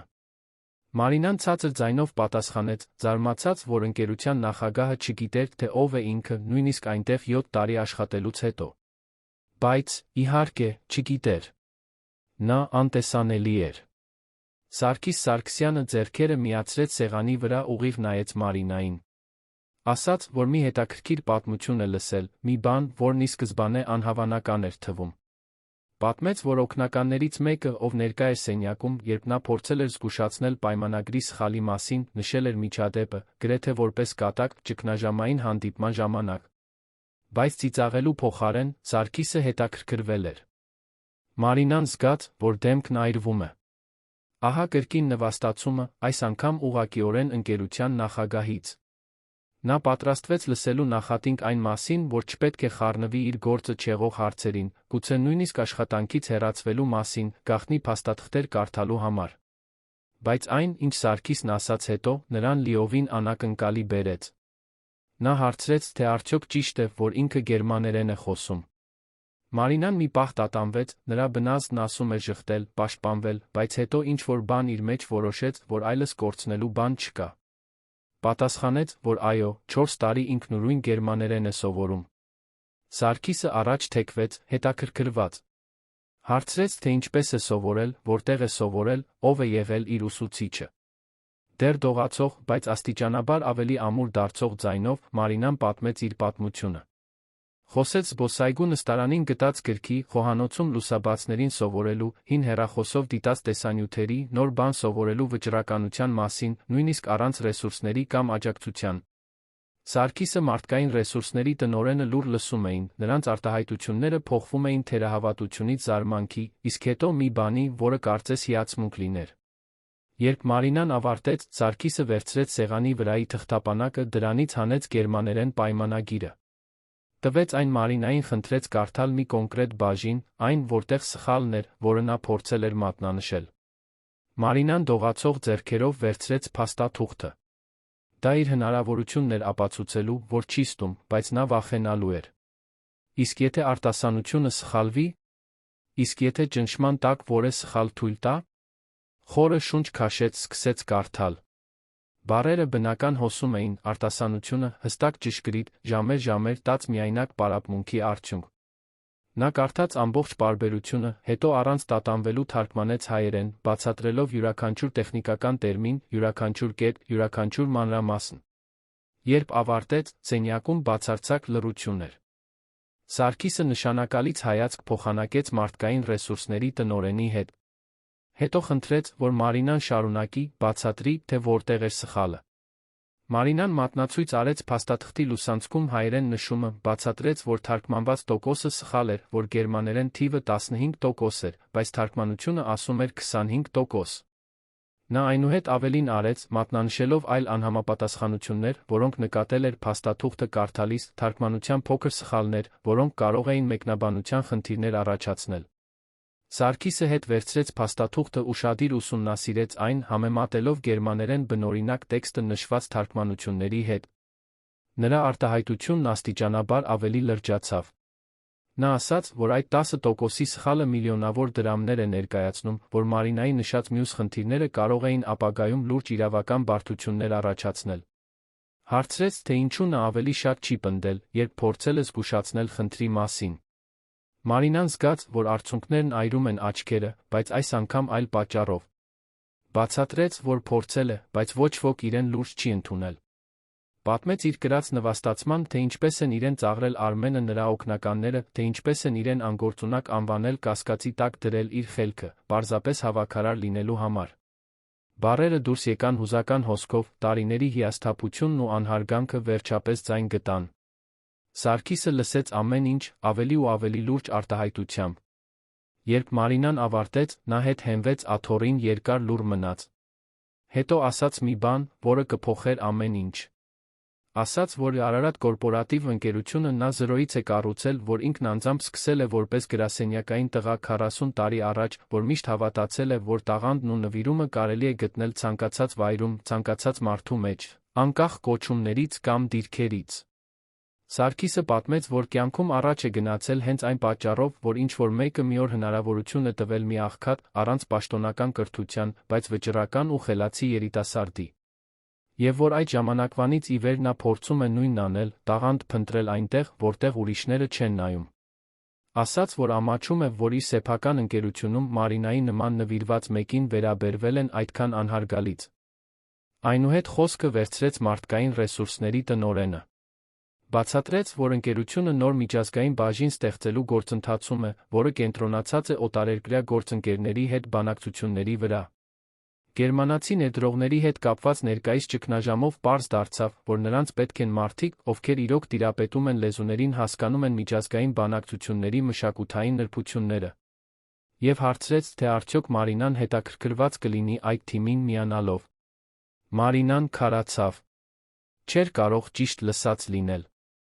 Նրանք իրեն, հավաքարարին, առաջարկում էին պաշտոն ընկերության գործադիր բաժնում։ Դա անհնար էր, պետք է ինչ-որ թյուրիմացություն լիներ։ Բայց Սարգիսը հաստատեց, ասելով, որ իրենք տպավորված են ոչ միայն նրա գերմաներենի իմացությամբ, այլ այն նվիրումով ու խելքով, որը նա ցուցաբերել է 4 տարի առանց որևէ աջակցության կամ ճանաչման ակնկալիքի սովորելով։ Նա ասաց, որ կսկսի որպես միջազգային օգնական, ներկայիս աշխատավարձից զգալիորեն բարձր աշխատավարձով, որ ընկերությունը կվճարի իր ակադեմիական կրթության համար։ Մարինան պետք է մասնագիտացման դասընթացներ անցներ միջազգային բիզնեսի ոլորտում, գուցե համալսարան, եթե ցանկանար, ամեն ինչ Արարատ կորպորատիվի հաշվին։ Փոխարենը նա ուղղակիորեն կաշխատեր գերմանախոս գործընկերների հետ բանակցություններում, վերանայելով պայմանագրեր, մասնակցելով հանդիպումների, օգտագործելով իր իրական գիտելիքները, դրանք մաքրման սայլակի հետում վատնելու փոխարեն։ Մարինան այս անգամ չկարողացավ զսպել արցունքները։ Դրանք ազատ հոսում էին նրա դեմքով, մինչ նա փորձում էր ընկալել լսածը։ Դա այն ամենն էր, ինչի մասին միշտ երազել էր, բայց երբեք չէր համարձակվել հավատալ, որ հնարավոր է։ Իրական հնարավորություն օգտագործելու իր գիտելիքները, գնահատվելու իր խելքի համար, այլ ապագա ունենալու իր Լիլիթի համար։ Դա միաժամանակ վախեցնող հուզիչ էր։ Խեղդված ձայնով Մարինան հարցրեց, թե ինչու են նրանք դա անում։ Սարգիսը ժպտաց, մի բարի ժպիտ, որը լիովին փոխեց նրա լուրջ դեմքը։ Ասաց, որ անում է այն, ինչ ճիշտ է, այն, ինչ միշտ պետք է արվեր։ Որ տաղանդը տաղանդ է, անկախ նրանից, թե որտեղ է գտնվում, որ հանցավոր վատնում կլիներ թույլ տալ Մարինայի նման մեկին անտեսանելի մնալ, երբ նա ակնհայտորեն այդքան շատ բան ուներ առաջարկելու։ Այնուհետ մարդկային ռեսուրսների տնօրենը բացատրեց գործնական մանրամասները։ Մարինան 2 շաբաթ կունենար, ավարտելու իր ներկայիս գործունեությունը պատրաստվելու նոր պաշտոնին։ Այդ ընթացքում նրան կներկայացնեին միջազգային թիմին, նա կստանար ուսուցում ընկերության ընթացակարգերի վերաբերյալ աստիճանաբար կինտեգրվեր իր նոր պարտականություններին։ Իհարկե, կլիներ հարմարվողականության շրջան, բայց բոլորը վստահ էին, որ նա լավ կհաղթահարի։ Այնուհետ Սարգիսս մի բան նշեց։ Ասաց, որ երկար զրուցել է Արմենի հետ միջադեպի մասին։ Որ իր որդին ցուցաբերել է ոչ միայն մասնագիտական անգործունակություն, բաց թողնելով լուրջ սխալներ կարոր պայմանագրում, այլ անընդունելի անհարգանք, նվաստացնելով մի աշխատակցուհու, ով փորձում էր օգնել։ Որպես հետանք, Արմենը կտեղափոխվի ընկերության մասնաճյուղ մեկ այլ մարզում, որտեղ հնարավորություն կունենա սովորելու խոնարհություն, հարգանք, որակներ, որոնք ակնհայտորեն պակասում էին իր դաստիարակության մեջ։ Մարինան չգիտեր, ինչ ասել։ Նրա մի մասը բավարարվածություն էր զգում արդարության հաստատման համար, բայց մյուս մասը պարզապես ցնցված էր այն ամենից, ինչ տեղի էր ունենում։ Սարգիսը ձեռքը մեկնեց նրան, հարգանքի մի ժեստ, որը նա երբեք չէր ստացել այդ շենքի որե գործադիրից։ Մարինան սեղմեց նրա ձեռքը, դեռ արցունքներն աչքերին, շնորհակալություն հայտնեց մի ձայնով, որը հազիվ էր կարողանում վերահսկել։ Երբ դուրս եկավ այդ սենյակից, Մարինան ստիպված էր մի պահ հենվել միջանցքի պատին։ Ոտքերը դողում էին, սիրտը անկանոն բաբախում էր, միտքը պտտվում էր, փորձելով ընկալել իր կյանքի կատարած ամբողջական շրջադարձը։ Նվաստացվածից անտեսանելիից, գնահատվածի ճանաչվածի, այն էլ օրերի ընթացքում։ Նորությունն Արարատ կորպորատիվ շենքում տպավորիչ արագությամբ տարածվեց։ Մի քանի ժամվա ընթացքում բոլոր հարկերում խոսում էին հավաքարարի մասին, ով ազատ գերմաներեն էր խոսում, բարձրացվել էր գործադիր պաշտոնի։ Արձագանքները տարբեր էին։ Որոշ աշխատակիցներ անկեղծորեն ուրախ էին Մարինայի պատմության մեջ տեսնելով ապացույց, որ ջանքն ու նվիրումը դեռ կարող են պարգևատրվել։ Մյուսները, հատկապես նրանք, ովքեր միշտ նրան անտեսանելիի պես էին վերաբերվել, անհավատություն, նույնիսկ որոշակի անհարմարություն էին ցուցաբերում։ Մարինան այդ առաջին օրերն անցկացրեց սյուրռեալիզմի վիճակում։ Շարունակում էր կատարել իր մաքրման գործառույթները անցումային շրջանում, բայց այժմ մարդիկ նրան այլ կերպ էին նայում։ Գործադիրները, որոնք երբեք չէին նկատել նրա ներկայությունը, այժմ բարում էին նրան միջանցքներում։ Աշխատակիցները կանգնում էին զրուցելու, հետաքրքրված, թե ինչպես է նա սովորել գերմաներեն, տպավորված նրա պատմությամբ։ Անհարմար էր անտեսանելիից ուշադրության կենտրոնում հայտնվելը։ Անահիտը, ընդունարանի աշխատակցուհին, առաջիններից էր, ով անկեղծորեն շնորհավորեց նրան։ Սուրճի ընդմիջմանը նա նստեց Մարինայի կողքին, ճաշարանում ասաց, որ միշտ գիտեր, որ նրա մեջ ինչ-որ առանձնահատուկ բան կա, մի վճռականություն, որը երում էր նույնիսկ հոգնեցուցիչ առօրյայի մեջ։ Մարինան հուզված շնորհակալություն հայտնեց, գիտակցելով, որ Անահիտի միշտ ցուցաբերած բարության փոքրիկ ժեստերն ավելին էին նշանակել, քան ինքն էր պատկերացնում։ Մաքրման թիմի մյուս աշխատակցուհիները խառը արձագանքներ ունեին։ Ոմանք անկեղծորեն ուրախ էին, տոնելով Մարինայի նվաճումը որպես ընդհանուր հաղթանակ։ Մյուսները վատ քողարկված նախանձ էին ցուցաբերում, մրմնջալով, որ նրա բախտը բերել է, որ ճիշտ տեղում է եղել ճիշտ ժամանակին։ Մարինան հասկանում էր երկու արձագանքներն էլ։ Գիտեր, որ իր պաշտոնի բարձրացումը բացառիկ էր, գրեթե հեքիաթային, որ այդ դիրքում գտնվող մարդկանց մեծամասնությունը երբեք նույն հնարավորությունը չէր ունենա։ Անցումային առաջին շաբաթվա ընթացքում Մարինային ներկայացրին միջազգային բաժնին։ Դա փոքր, բայց որակյալ թիմ էր, բաղկացած 5 հոգուց, ովքեր զբաղվում էին օտարերկրյա բանակցություններով, գործընկերություններով։ Այնտեղ էր Մարկոսը, ասիական շուկայի մասնագետ, Պոլինան, ով զբաղվում էր Եվրոպայի հետ հարաբերություններով, Ռոբերտը, կենտրոնացած Լատինական Ամերիկայի վրա, երկու օգնականներ, ովքեր վարչական աջակցություն էին ցուցաբերում։ Թիմի ընդունելությունը ջերմ էր, բայց զգուշավոր։ Դա հասկանալի էր։ Մարինան գալիս էր լիովին այլ դիրքից, առանց բիզնեսի ոլորտում պաշտոնական ակադեմիական կրթության, առանց գործադիր կորպորատիվ միջավայրում նախնական փորձի։ Նրանք քաղաքավարի էին, բայց նա զգում էր թերահավատությունը, չարտահայտված կասկածները, թե արդյոք նա իրոք կհամապատասխանի պարտականություններին։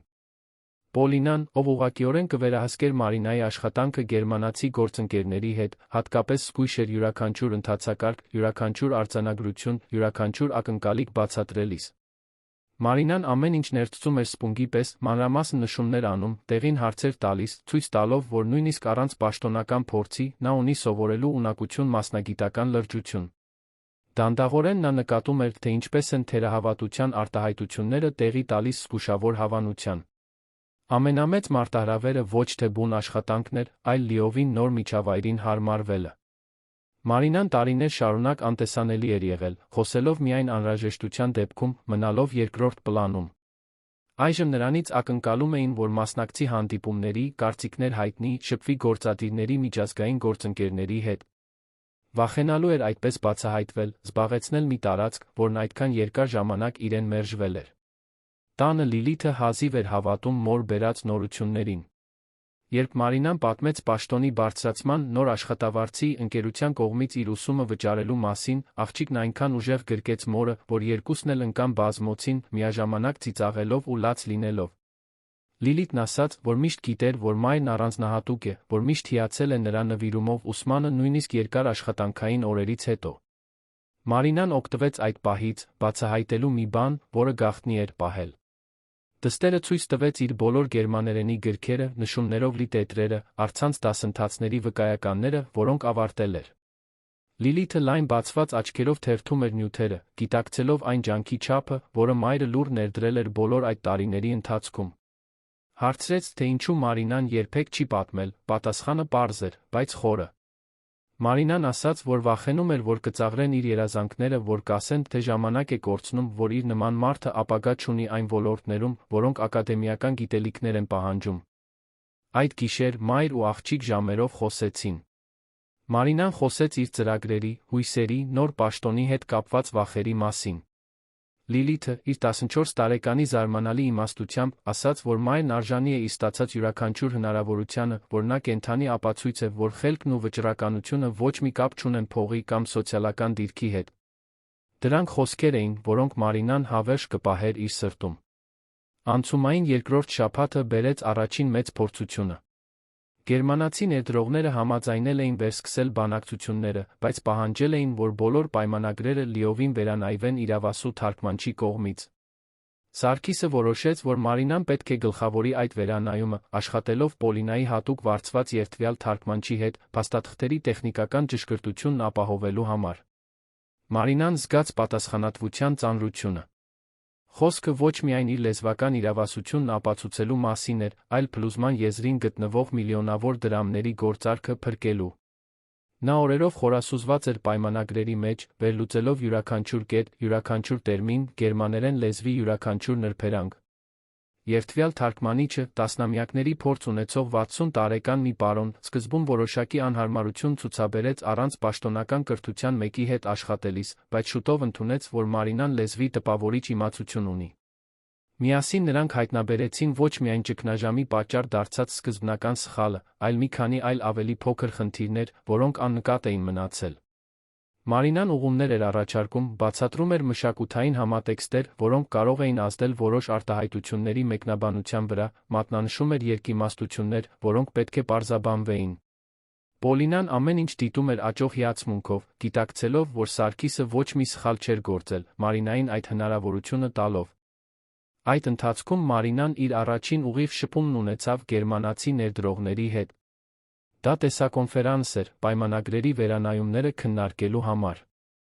Նա նյարդայնացած էր, ձեռքերը դողում էին, մինչ սպասում էր կապին, բայց երբ գերմանացիներն հայտնվեցին էկրանին սկսեցին խոսել, ինչ-որ բան նրա մեջ պարզապես տեղը ընկավ։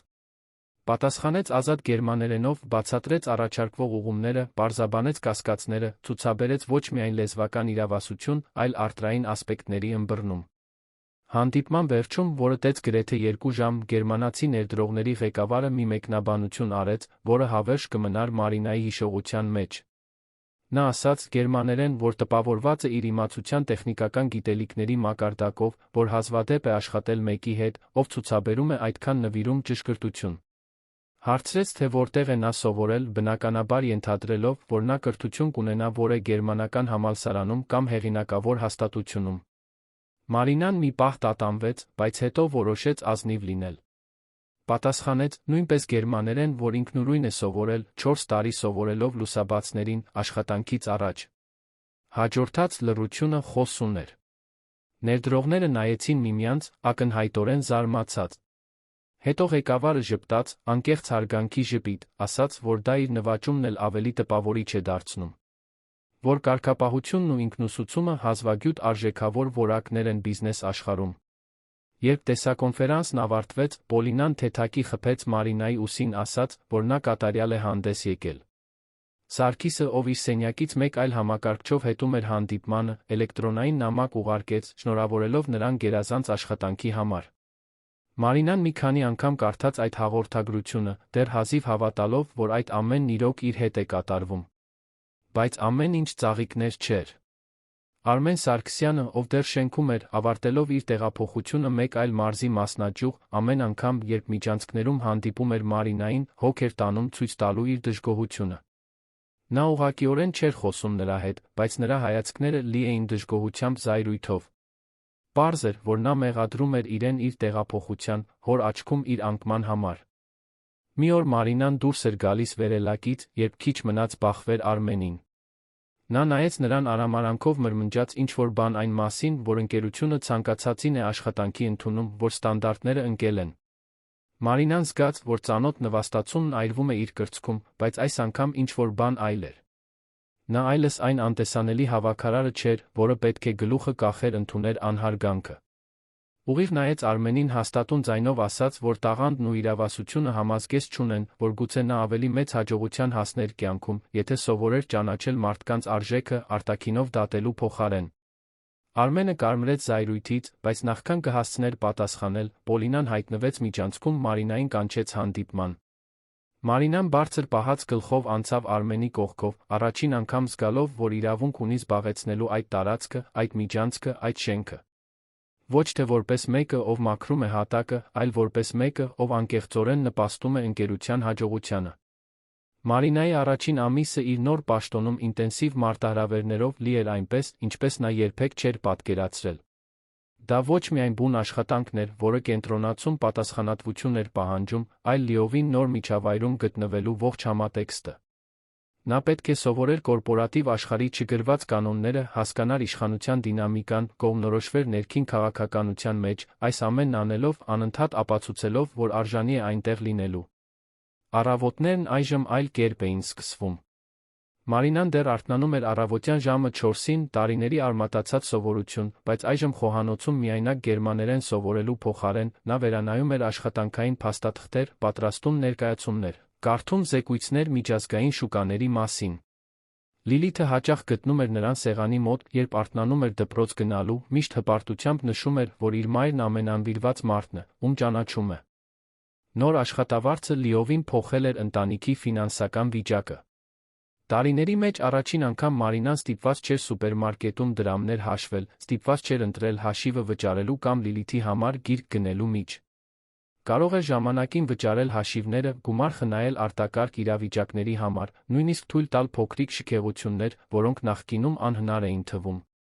Պիցցա հանգստյան օրերին, զբոսանք Արտրի կենտրոնում, նոր զգեստ Լիլիթի համար։ Պարզ բաներ, որոնք աշխարհ էին նշանակում մեկի համար, ով այդքան երկար ապրել էր ֆինանսական անկայունության մեջ։ Բայց դրական փոփոխությունների հետ միասին եկան նա անսպասելի մարտահրավերներ։ Մարինան հայտնաբերեց, որ կորպորատիվ աշխարհը կարող է նույնքան դաժան լինել, որքան ցանկացած այլ աշխարհ, պարզապես ավելի նուրբ ձևով։ Կային քողարկված մեկնաբանություններ իր ակադեմիական կրթության բացակայության մասին, արամարական հայացքներ որոշ գործադիրների կողմից, ովքեր նրա պաշտոնի բարձրացումը համարում էին անոմալիա, հաստատված հիերարխիաների անընդունելի խախտում։ Նա պետք է ավելի հաստ մաշկ ձեռք բերեր, սովորեր թույլ չտալ, որ այդ փոքրիկ թույները ազդեն իր վրա։ Գերմանացի ներդրողների հետ աշխատանքը լավ էր ընթանում։ Պայմանագրերի լիարժեք վերանայումից հետո բանակցությունները վերսկսվեցին ավելի ամուր հիմքերի վրա։ Մարինան մասնակցում էր բոլոր հանդիպումներին, թարգմանում էր փաստաթղթեր, պարզաբանում կասկածներ, հեշտացնում կողմերի միջ հաղորդակցությունը։ Գերմանացիներն ակնհայտորեն հարգում էին նրան, հաճախ հարցնելով նրա կարծիքը բանակցությունների մշակութային կամ լեզվական ասպեկտների վերաբերյալ։ Հաճելի էր գնահատվել այն բանի համար, ինչ նա իրոք գիտեր անել։ Սարգիս Սարգսյանը ուշադիր հետում էր Մարինայի զարգացմանը։ Նա երբեմն կանչում էր նրան իր աշխատասենյակ զրույցների, հարցնելով, թե ինչպես է հարմարվում, արդյոք լրացուցիչ աջակցության կարիք ունի։ Այդ զրույցներից մեկի ժամանակ նա ավելին պատմեց իր սեփական պատմության մասին, թե ինչպես է սկսել սուրճ մատուցելով, պատճենահանումներ անելով, թե ինչպես է ինչ-որ մեկը հավատացել իրեն, երբ ոչ ոք չէր հավատում։ Ասաց, որ Մարինայի մեջ տեսնում է նույն կրակը, նույն վճռականությունը, որն ինքն ուներ երիտասարդության տարիներին։ Հենց այդ զրույցներից մեկի ժամանակ Սարգիսը մի առաջարկ արեց, որը Մարինային անխոս թողեց։ Ընկերությունը կվճարեր ոչ միայն մասնագիտացման դասընթացների, այլ միջազգային բիզնեսի շեշտադրմամբ կառավարման ամբողջական համալսարանական կրթության համար։ Դա կլիներ երեկոյան դասընթաց, որպեսզի նա կարողանար համատեղել աշխատանքի հետ, հեղինակավոր համալսարանում։ Սարգիսն ասաց, որ ցանկանում է ներդրում կատարել նրա երկարաժամկետ զարգացման մեջ, որ հավատում էր, թե Մարինան ընկերության ներսում մեծ աճի ներուժ ունի։ Մարինան արդյունքներն աչքերին ընդունեց։ Համալսարանը երազանք էր, որը նա թաղել էր ավելի քան 20 տարի առաջ, երբ ստիպված էր թողնել դպրոցը աշխատելու համար։ Այժմ, 38 տարեկանում, հնարավորություն կունենար ստանալու համալսարանական դիպլոմ։ Ոչ միայն դա, դրա համար կվճարվեր, կաջակցվեր։ Դա ավելին էր, քան նա երբե համարձակվել էր երազել։ Երբ նորությունը պատմեց Լիլիթին, աղջկա արձագանքը մաքուր ուրախություն էր։ Նա գրկեց մորը ասաց, որ այժմ միասին դասեր կանեն, որ կօգնի մորը սովորել, երբ անհրաժեշտ լինի։ Մարինան ծիծաղեց արցունքների միջով, մտածելով, թե ինչ զարմանալի շրջադարձեր կարող է ունենալ կյանքը։ 2 ամիս առաջ նա անտեսանելի հավաքարար էր։ Այժմ նա գործադիր էր, որը պատրաստվում էր սկսել համալսարան։ Գրանցումն արվեց, Մարինան սկսեց դասերը։ Համալսարանում առաջին օրերը մարտահրավերներով լի էին։ Նա ավելի մեծ էր ուսանողների մեծամասնությունից, գալիս էր լիովին այլ միջավայրից, երբեմն իրեն օտար էր զգում երիտասարդների մեջ, ովքեր ազատ խոսում էին տեսությունների հասկացությունների մասին, որոնք նա նոր էր սկսում պաշտոնապես սովորել։ Բայց նույն վճռականությունը, որը նրան ստիպել էր ինքնուրույն տիրապետել գերմաներենին, այժմ մղում էր նրան յուրացնելու յուրաքանչյուր դաս, յուրաքանչյուր տեքստ, յուրաքանչյուր քննարկում։ Դասախոսները շուտով նկատեցին նրա նվիրումը։ Մարինան միշտ առաջինն էր գալիս, վերջինը գնում, կարդում էր բոլոր առաջարկվող գրականությունը, ակտիվորեն մասնակցում էր քննարկումներին։ Միջազգային արթրի դասախոսը հատկապես տպավորվեց, երբ նա բերեց բանակցությունների գործնական օրինակներ, որոնք ապրում էր իր աշխատանքում, կապելով տեսությունն ու պրակտիկան այնպես, ինչպես քիչ ուսանողներ էին կարողանում։ Աշխատանքում Մարինան բախվեց իր առաջին մեծ միանձնյա մարտահրավերին։ Գերմանացի ներդրողները ցանկանում էին ընդլայնել գործընկերությունը, ներառելով դուստր ձեռնարկություն Ավստրիայում, ինչը պահանջում էր լիովին նոր պայմանագրի բանակցություն, տարբեր իրավական առևտրային առանձնահատկություններով։ Պոլինան առաջարկեց, որ Մարինան գլխավորի այդ բանակցությունը, իր վերահսկողության ներքո, որպես իր ավելի մեծ պատասխանատվություններ հաղթահարելու կարողությունը ստուգելու միջոց։ Մարինան ամբողջական ինտենսիվությամբ խորասուզվեց նախագծի մեջ։ Հետազոտեց ավստրիական շուկան, ուսումնասիրեց երկրի իրավական առանձնահատկությունները, վերանայեց հատուկ տեխնիկական բառապաշարը։ Երկար տեսակոնֆերանսներ ունեցավ պոտենցիալ ավստրիացի գործընկերների հետ, միշտ գերմաներեն, միշտ ցուցաբերելով պրոֆեսիոնալիզմ գիտելիքներ։ Եղան կասկածի պահեր, երբ իրեն անվստահ զգաց, բայց Պոլինան միշտ այնտեղ էր, աջակցելու, ուղղորդելու, կառուցողական հետադարձ կապ տալու համար։ 6 շաբաթվա ինտենսիվ աշխատանքից հետո պայմանագիրը պատրաստ էր։ Մարինան համակարգել էր բանակցության բոլոր լեզվական մշակութային ասպեկտները, աշխատելով ընկերության իրավաբանական ֆինանսական թիմերի հետ համատեղ։ Երբ համաձայնագիրը ստորագրվեց, Սարգիսը հոգ տարավ հրապարակայնորեն ճանաչելու այն կարևոր դերը, որը Մարինան խաղացել էր։ Ամբողջ տնօրինության հետ հանդիպմանը նա գովաբանեց նրա իրավասությունը, նվիրումը ասաց, որ նա ապացույց է, որ Արարատ կորպորատիվը գնահատում է տաղանդը, անկախ նրա ծագումից։ Այդ գիշեր Մարինան տուն հասավ հոգնած, բայց իրագործված։ Լիլիթը հյուրասենյակում դասերն էր անում, հետաքրքրությամբ նայեց մորը, երբ տեսավ նրան կանգնած դռան մոտ, տարօրինակ արտահայտությամբ։ Այնուհետ Մարինան ժպտաց, մի մեծ ու անկեղծ ժպիտ, դստերը պատմեց բանակցության հաջողության, իր ստացած ճանաչման, թե ինչպես էր վերջապես իրեն գնահատված զգում այն բանի համար, ինչ իրոք ունակ էր անելու։ Լիլիթը ոտքի կանգնեց, գրկեց մորը, ասելով, որ միշտ գիտեր, որ այդ օրը կգա, որ միշտ հավատացել է, որ մոր ջանքերը կպարգատրվեն։ Մարինան լաց եղավ, բայց դրանք ուրախության, երախտագիտության, բոլոր դժվարություններին հակառակ մինչ այստեղ հասնելու թեթացման արդյունքներ էին։ Նրանք պիցցա պատվիրեցին տոնելու համար, մի բան, որը նախկինում անհնարին շքեղություն կլիներ, բայց այժմ պարզապես մի փոքր հաճույք էր, որ կարող էին իրենց թույլ տալ։ Ընթրիքի ժամանակ Մարինան նայեց Լիլիթին, նկատեց, թե որքան էր աղջիկը հասունացել վերջին ամիսներին։ Նա ավելի վստահ էր խոսում իր սեփական երազանքների, բժշկություն սովորելու ցանկության, մեծ նպատակներ դնելուց չվախենալու մասին։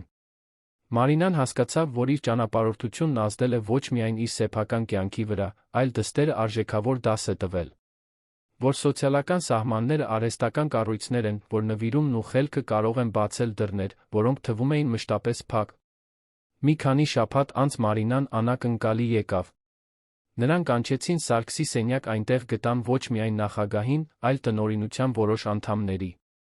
Սիրտը սկսեց արագ բաբախել, մտածելով, որ ինչ-որ բան սխալ է, բայց Սարգիսն արագ հանգստացրեց նրան։ Ասաց, որ վերլուծել են նրա գործունեությունը վերջին 3 ամիսների ընթացքում, չափազանց գոհ են։ Այնքան, որ ցանկանում են մշտական հիմունքներով ձակերպել նրա պաշտոնը, նոր կոչումով ընդլայնված պարտականություններով։ Մարինան կնշանակվեր գերմանախոս երկրների հետ միջազգային հարաբերությունների համակարգող։ Նա կունենար իր սեփական փոքր թիմը, պատասխանատու կլիներ Գերմանիայի, Ավստրիայի, Շվեյցարիայի հետ բոլոր բանակցությունների գործընկերությունների համար, ուղղակիորեն կենթարկվեր Պոլինային։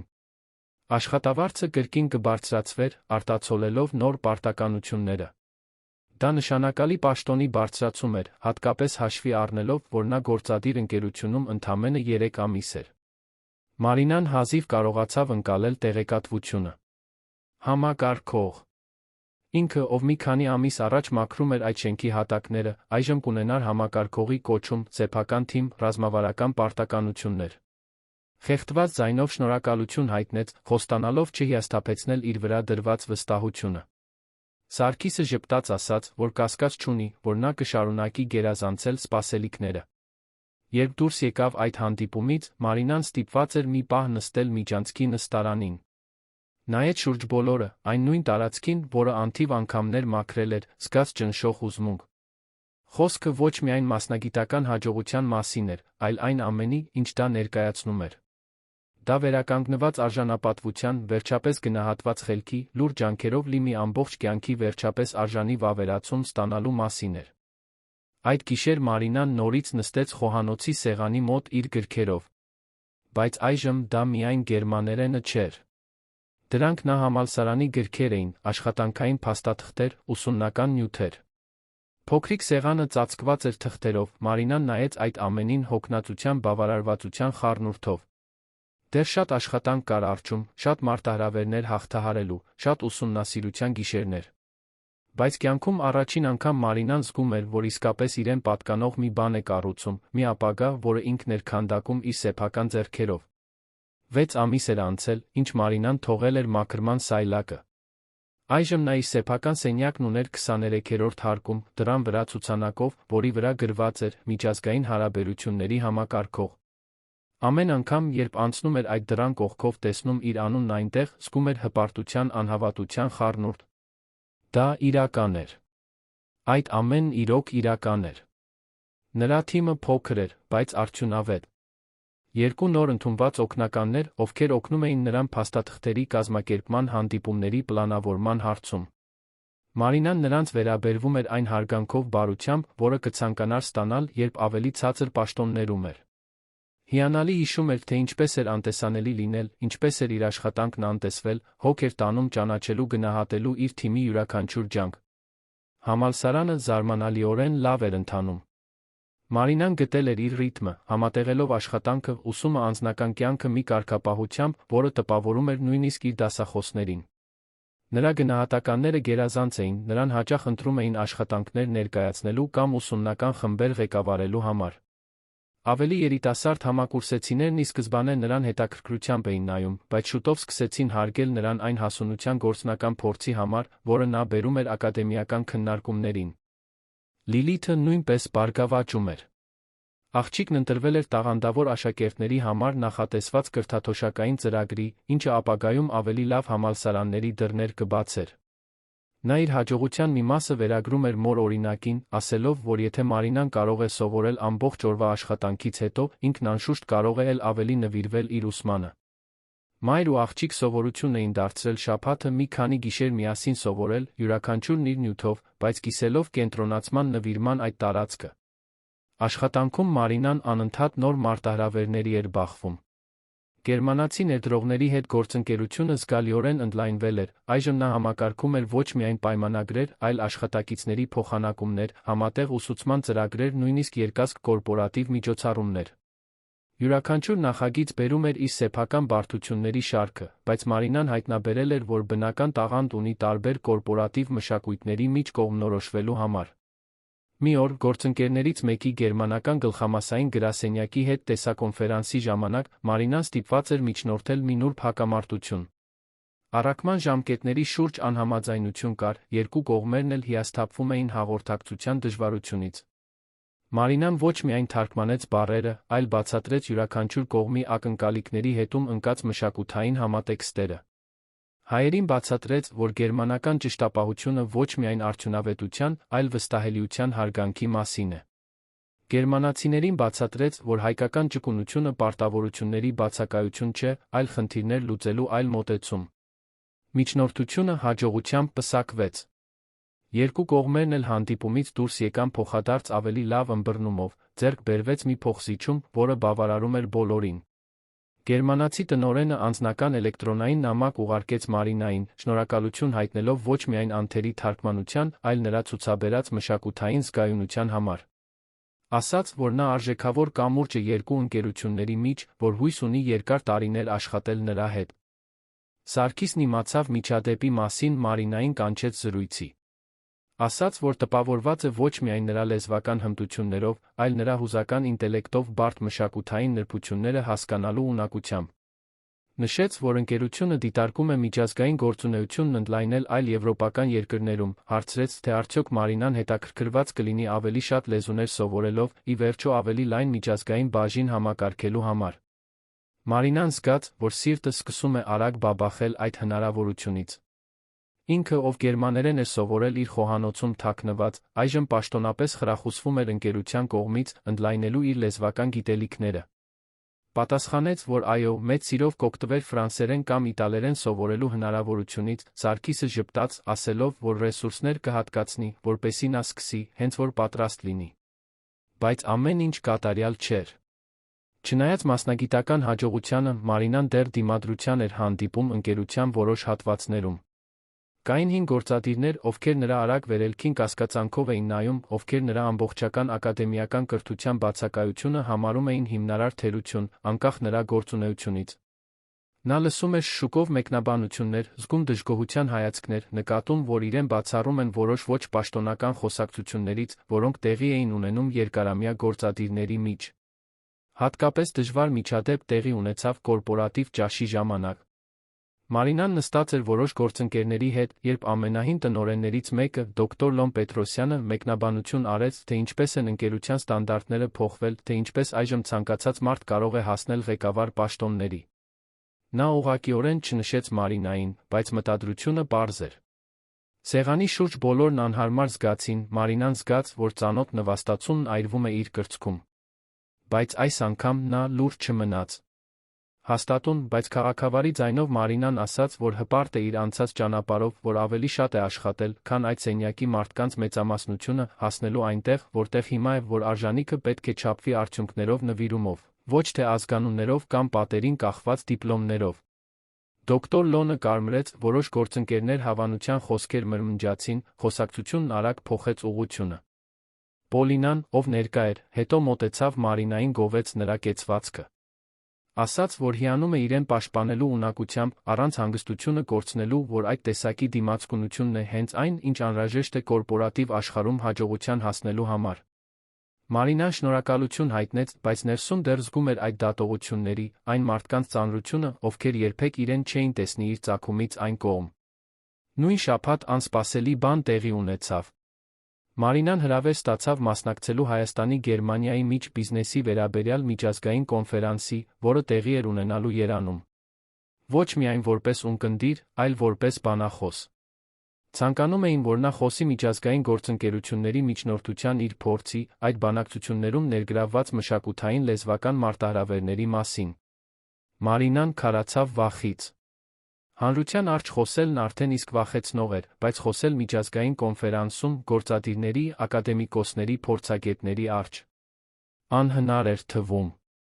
Նա մտածեց հրաժարվել, ինչ-որ պատրվակ հորինել, բայց Լիլիթը, իմանալով հրավերի մասին, ասաց, որ մայրը չի կարող բաց թողնել այդ հնարավորությունը։ Ասաց, որ Մարինան յուրահատուկ պատմություն ունի պատմելու, որ այլ մարդիկ պետք է լսեն, որ հնարավոր է հաղթահարել սոցիալական խոչընդոտները նվիրումի ջանքի միջոցով։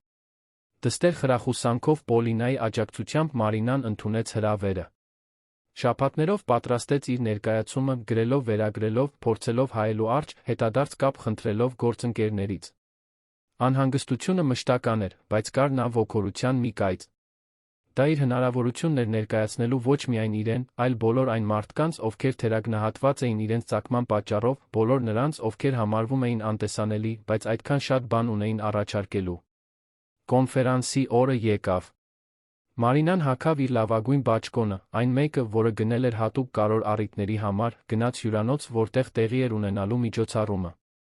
Դահլիճը հսկայական էր, հարյուրավոր նստատեղերով, վեհ բեմով, հսկա էկրաններով։ Սիրտը այնքան ուժեղ էր բաբախում, որ կարող էր լսել այն ականջներում։ Բայց երբ եկավ իր հերթը բեմ բարձրանալու, երբ տեսավ Լիլիթին նստած առաջին շարքում, քաջալերող ժպիտով, ինչ-որ բան նրա մեջ հանգստացավ։ Մարինան սկսեց խոսել։ Պատմեց իր պատմությունը անտեսանելի օրերից որպես հավաքարար մինչ իր ներկայիս պաշտոնը։ Խոսեց ինքնուրույն գերմաներեն սովորելու մարտահրավերների, օգնելու փորձի ժամանակ կրած նվաստացման, թե ինչպես մի հնարավորությունը փոխեց ամեն ինչ։ Չթաքցրեց դժվար մասերը, չռոմանտիզացրեց իր ճանապարհորդությունը։ Ազնիվ էր վախի, անվստահության, այն անգամների մասին, երբ ցանկացել է հանձնվել։ Հետո խոսեց այն մասին, ինչ սովորել էր։ Այն մասին, թե ինչպես իրավասությունը համազգեստ չունի, թե ինչպես տաղանդը կարելի է գտնել ցանկացած վայրում, եթե մարդիկ պատրաստ են նայել նախապաշարմունքներից այն կողմ։ Խոսեց հնարավորություններ տալու, ներուժին հավատալու կարողության մասին, նույնիսկ երբ այն գալիս է անսպասելի ձերով փաթեթավորված։ Խոսեց միջազգային բանակցությունների մշակութային նրբությունների, թե ինչպես լեզուներ հասկանալը շատ ավելին է, քան բառեր թարգմանելը, տարբեր կորպորատիվ աշխարհների միջմարտկային կամուրջների կարողության մասին։ Երբ ավարտեց, մի վայրկյան լռություն տիրեց։ Մարինան զգաց, որ խուճապը սկսում է բարձրանալ։ Միթե սարսափելի էր։ Միթե բոլորն անհարմար էին զգում իր համար։ Բայց հետո դահլիճը պայթեց ծափահարություններից։ Ոչ թե պարզապես քաղաքավարի, այլ ոգորված։ Մարդիկ ոտքի կանգնեցին։ Ծափահարությունները շարունակվեցին մի ամբողջ րոպե։ Մարինան արցունքներ տեսավ որոշ մասնակիցների աչքերում, տեսավ հավանության ժպիտներ, տեսավ Լիլիթին առաջին շարքում, հպարտությունից լաց լինելիս։ Ելույթից հետո տասնյակ մարդիկ մոտեցան Մարինայի հետ զրուցելու։ Գործադիրներ, որոնք ցանկանում էին ավելին իմանալ նրա ուսումնասիրության մեթոդաբանության մասին, ակադեմիկոսներ, հետաքրքրված ինքնուսուցման վերաբերյալ նրա յուրահատուկ տեսակետով, զարմանալիորեն, մի քանի մարդ, ովքեր նույնացան նրա պատմության հետ։ Ավելի ցածր մակարդակի աշխատակիցներ, ովքեր նույնպես գաղտնի սովորում էին, ովքեր նույնպես երազում էին ավելի լավ հնարավորությունների մասին, ովքեր Մարինայի մեջ տեսան ապացույց, որ դա հնարավոր է։ Հատկապես մի կին առանձնացավ։ Դա դոկտոր Հեղինե Կոստանյանն էր, պետական համալսարանի լեզվաբանության պրոֆեսոր։ Նա մոտեցավ Մարինային ասաց, որ կցանկանար նրան հրավիրել իր ուսանողների համար դասախոսություն կարդալու, ոգեշնչելու ապագա լեզվաբաններին իր պատմությամբ։ Մարինան, դեռ ընկալելով իր առաջին ելույթի հաջողությունը, ընդունեց առանց նույնիսկ լավ մտածելու։ Երբ այդ գիշեր տուն վերադարձավ, Մարինան հոգնած էր, բայց պայծառ։ Լիլիթը դռան մոտ դիմավորեց նրան ծաղիկների փնջով, որը գնել էր իր գրպանի փողով, ասելով, որ մայրն իր անձնական հերոսն է։ Նրանք երկար գրկախառնվեցին, Մարինան մտածեց, թե ինչպես է փոխվել կյանքը։ Խոսքը ոչ միայն փողի կամ դիրքի մասին էր, այլ տեսանելի լինելու, լսելի լինելու, գնահատվելու այն բանի համար, ինչ ինքն իրականում էր։ 1 տարի էր անցել այն ճակատագրական օրվանից, երբ Մարինան համարձակվել էր խոսել պայմանագրի սխալի մասին։ 12 ամիս, որոնք մի ամբողջ կյանք էին թվում, այնքան շատ էին փոփոխությունները։ Նա այժմ հարգված դեմք էր Արարատ կորպորատիվում, հայտնի ոչ միայն իր տեխնիկական իրավասությամբ, այլ իր ոգեշնչող պատմությամբ, որն արդեն տարածվել էր ընկերության պատերից շատ հեռու։ Համալսարանը 3-րդ կիսամյակում էր, Մարինան շարունակում էր բացառիկ առաջադիմություն ցուցաբերել։ Նա առանձնահատուկ գիրք էր հայտնաբերել միջազգային իրավունքի նկատմամբ, հիացած երկրների միջգործարկների իրավական բարդություններով։ Նրա դասախոսներից մեկն առաջարկեց, որ նա դիտարկի ասպիրանտուրա ընդունվելու հնարավորությունը, ասելով, որ նա ակադեմիական ներուժ ունի կորպորատիվ աշխարհից դուրս։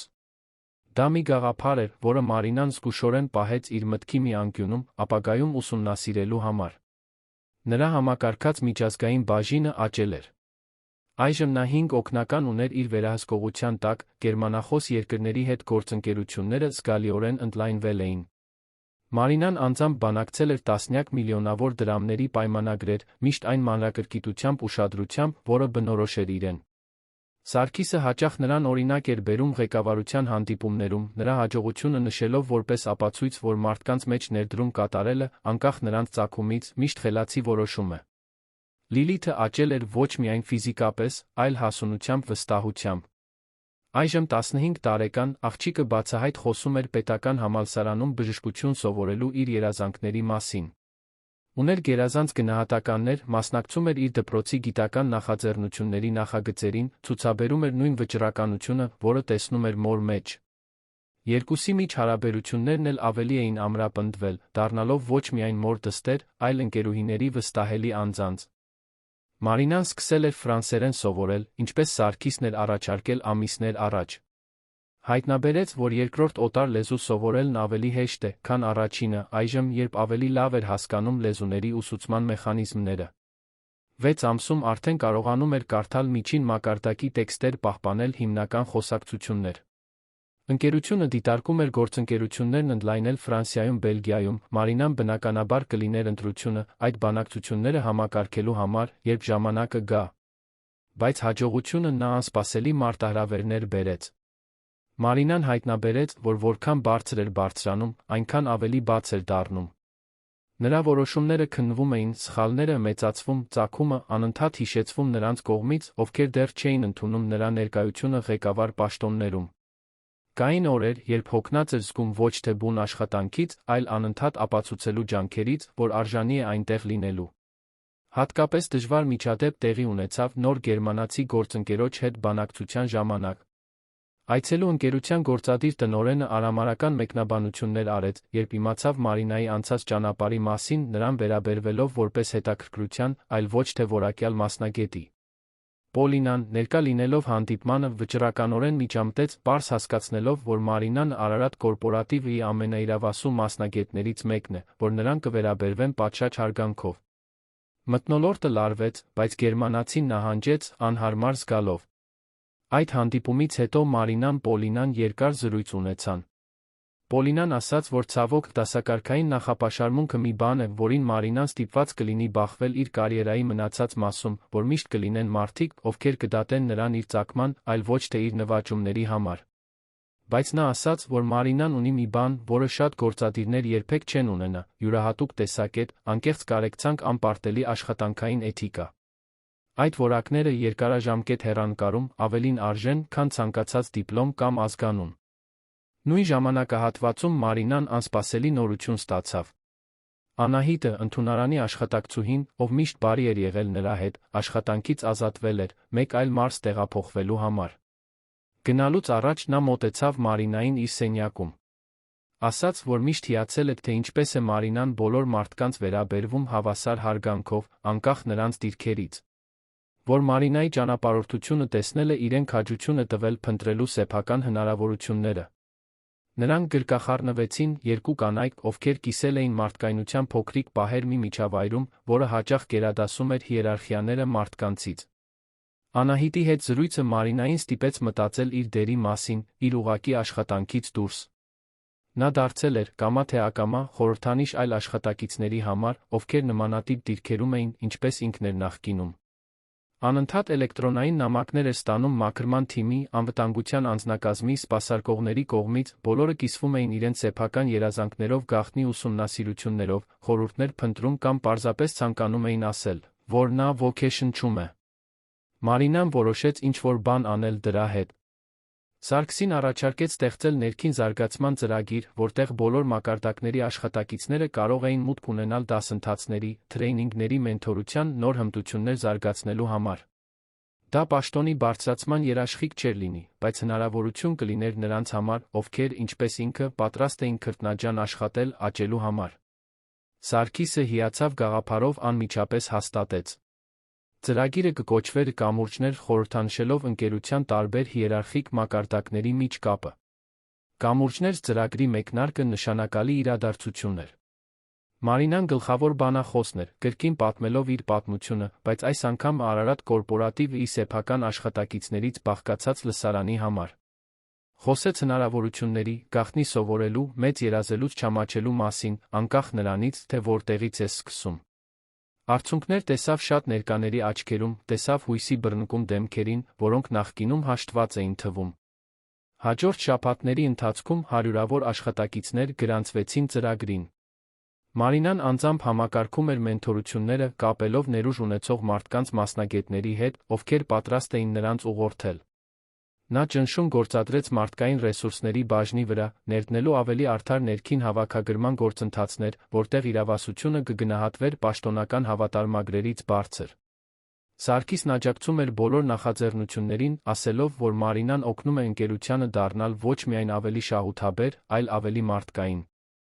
Այս բոլոր գործունեության մեջ Մարինան զարմացավ անսպասելի զանգից։ Դա Հայաստանում Գերմանիայի հյուպատոսությունից էր։ Ասացին, որ լսել են նրա պատմության մասին գործարար գործընկերների միջոցով, կցանկանային նրան հրավիրել հատուկ արարողության։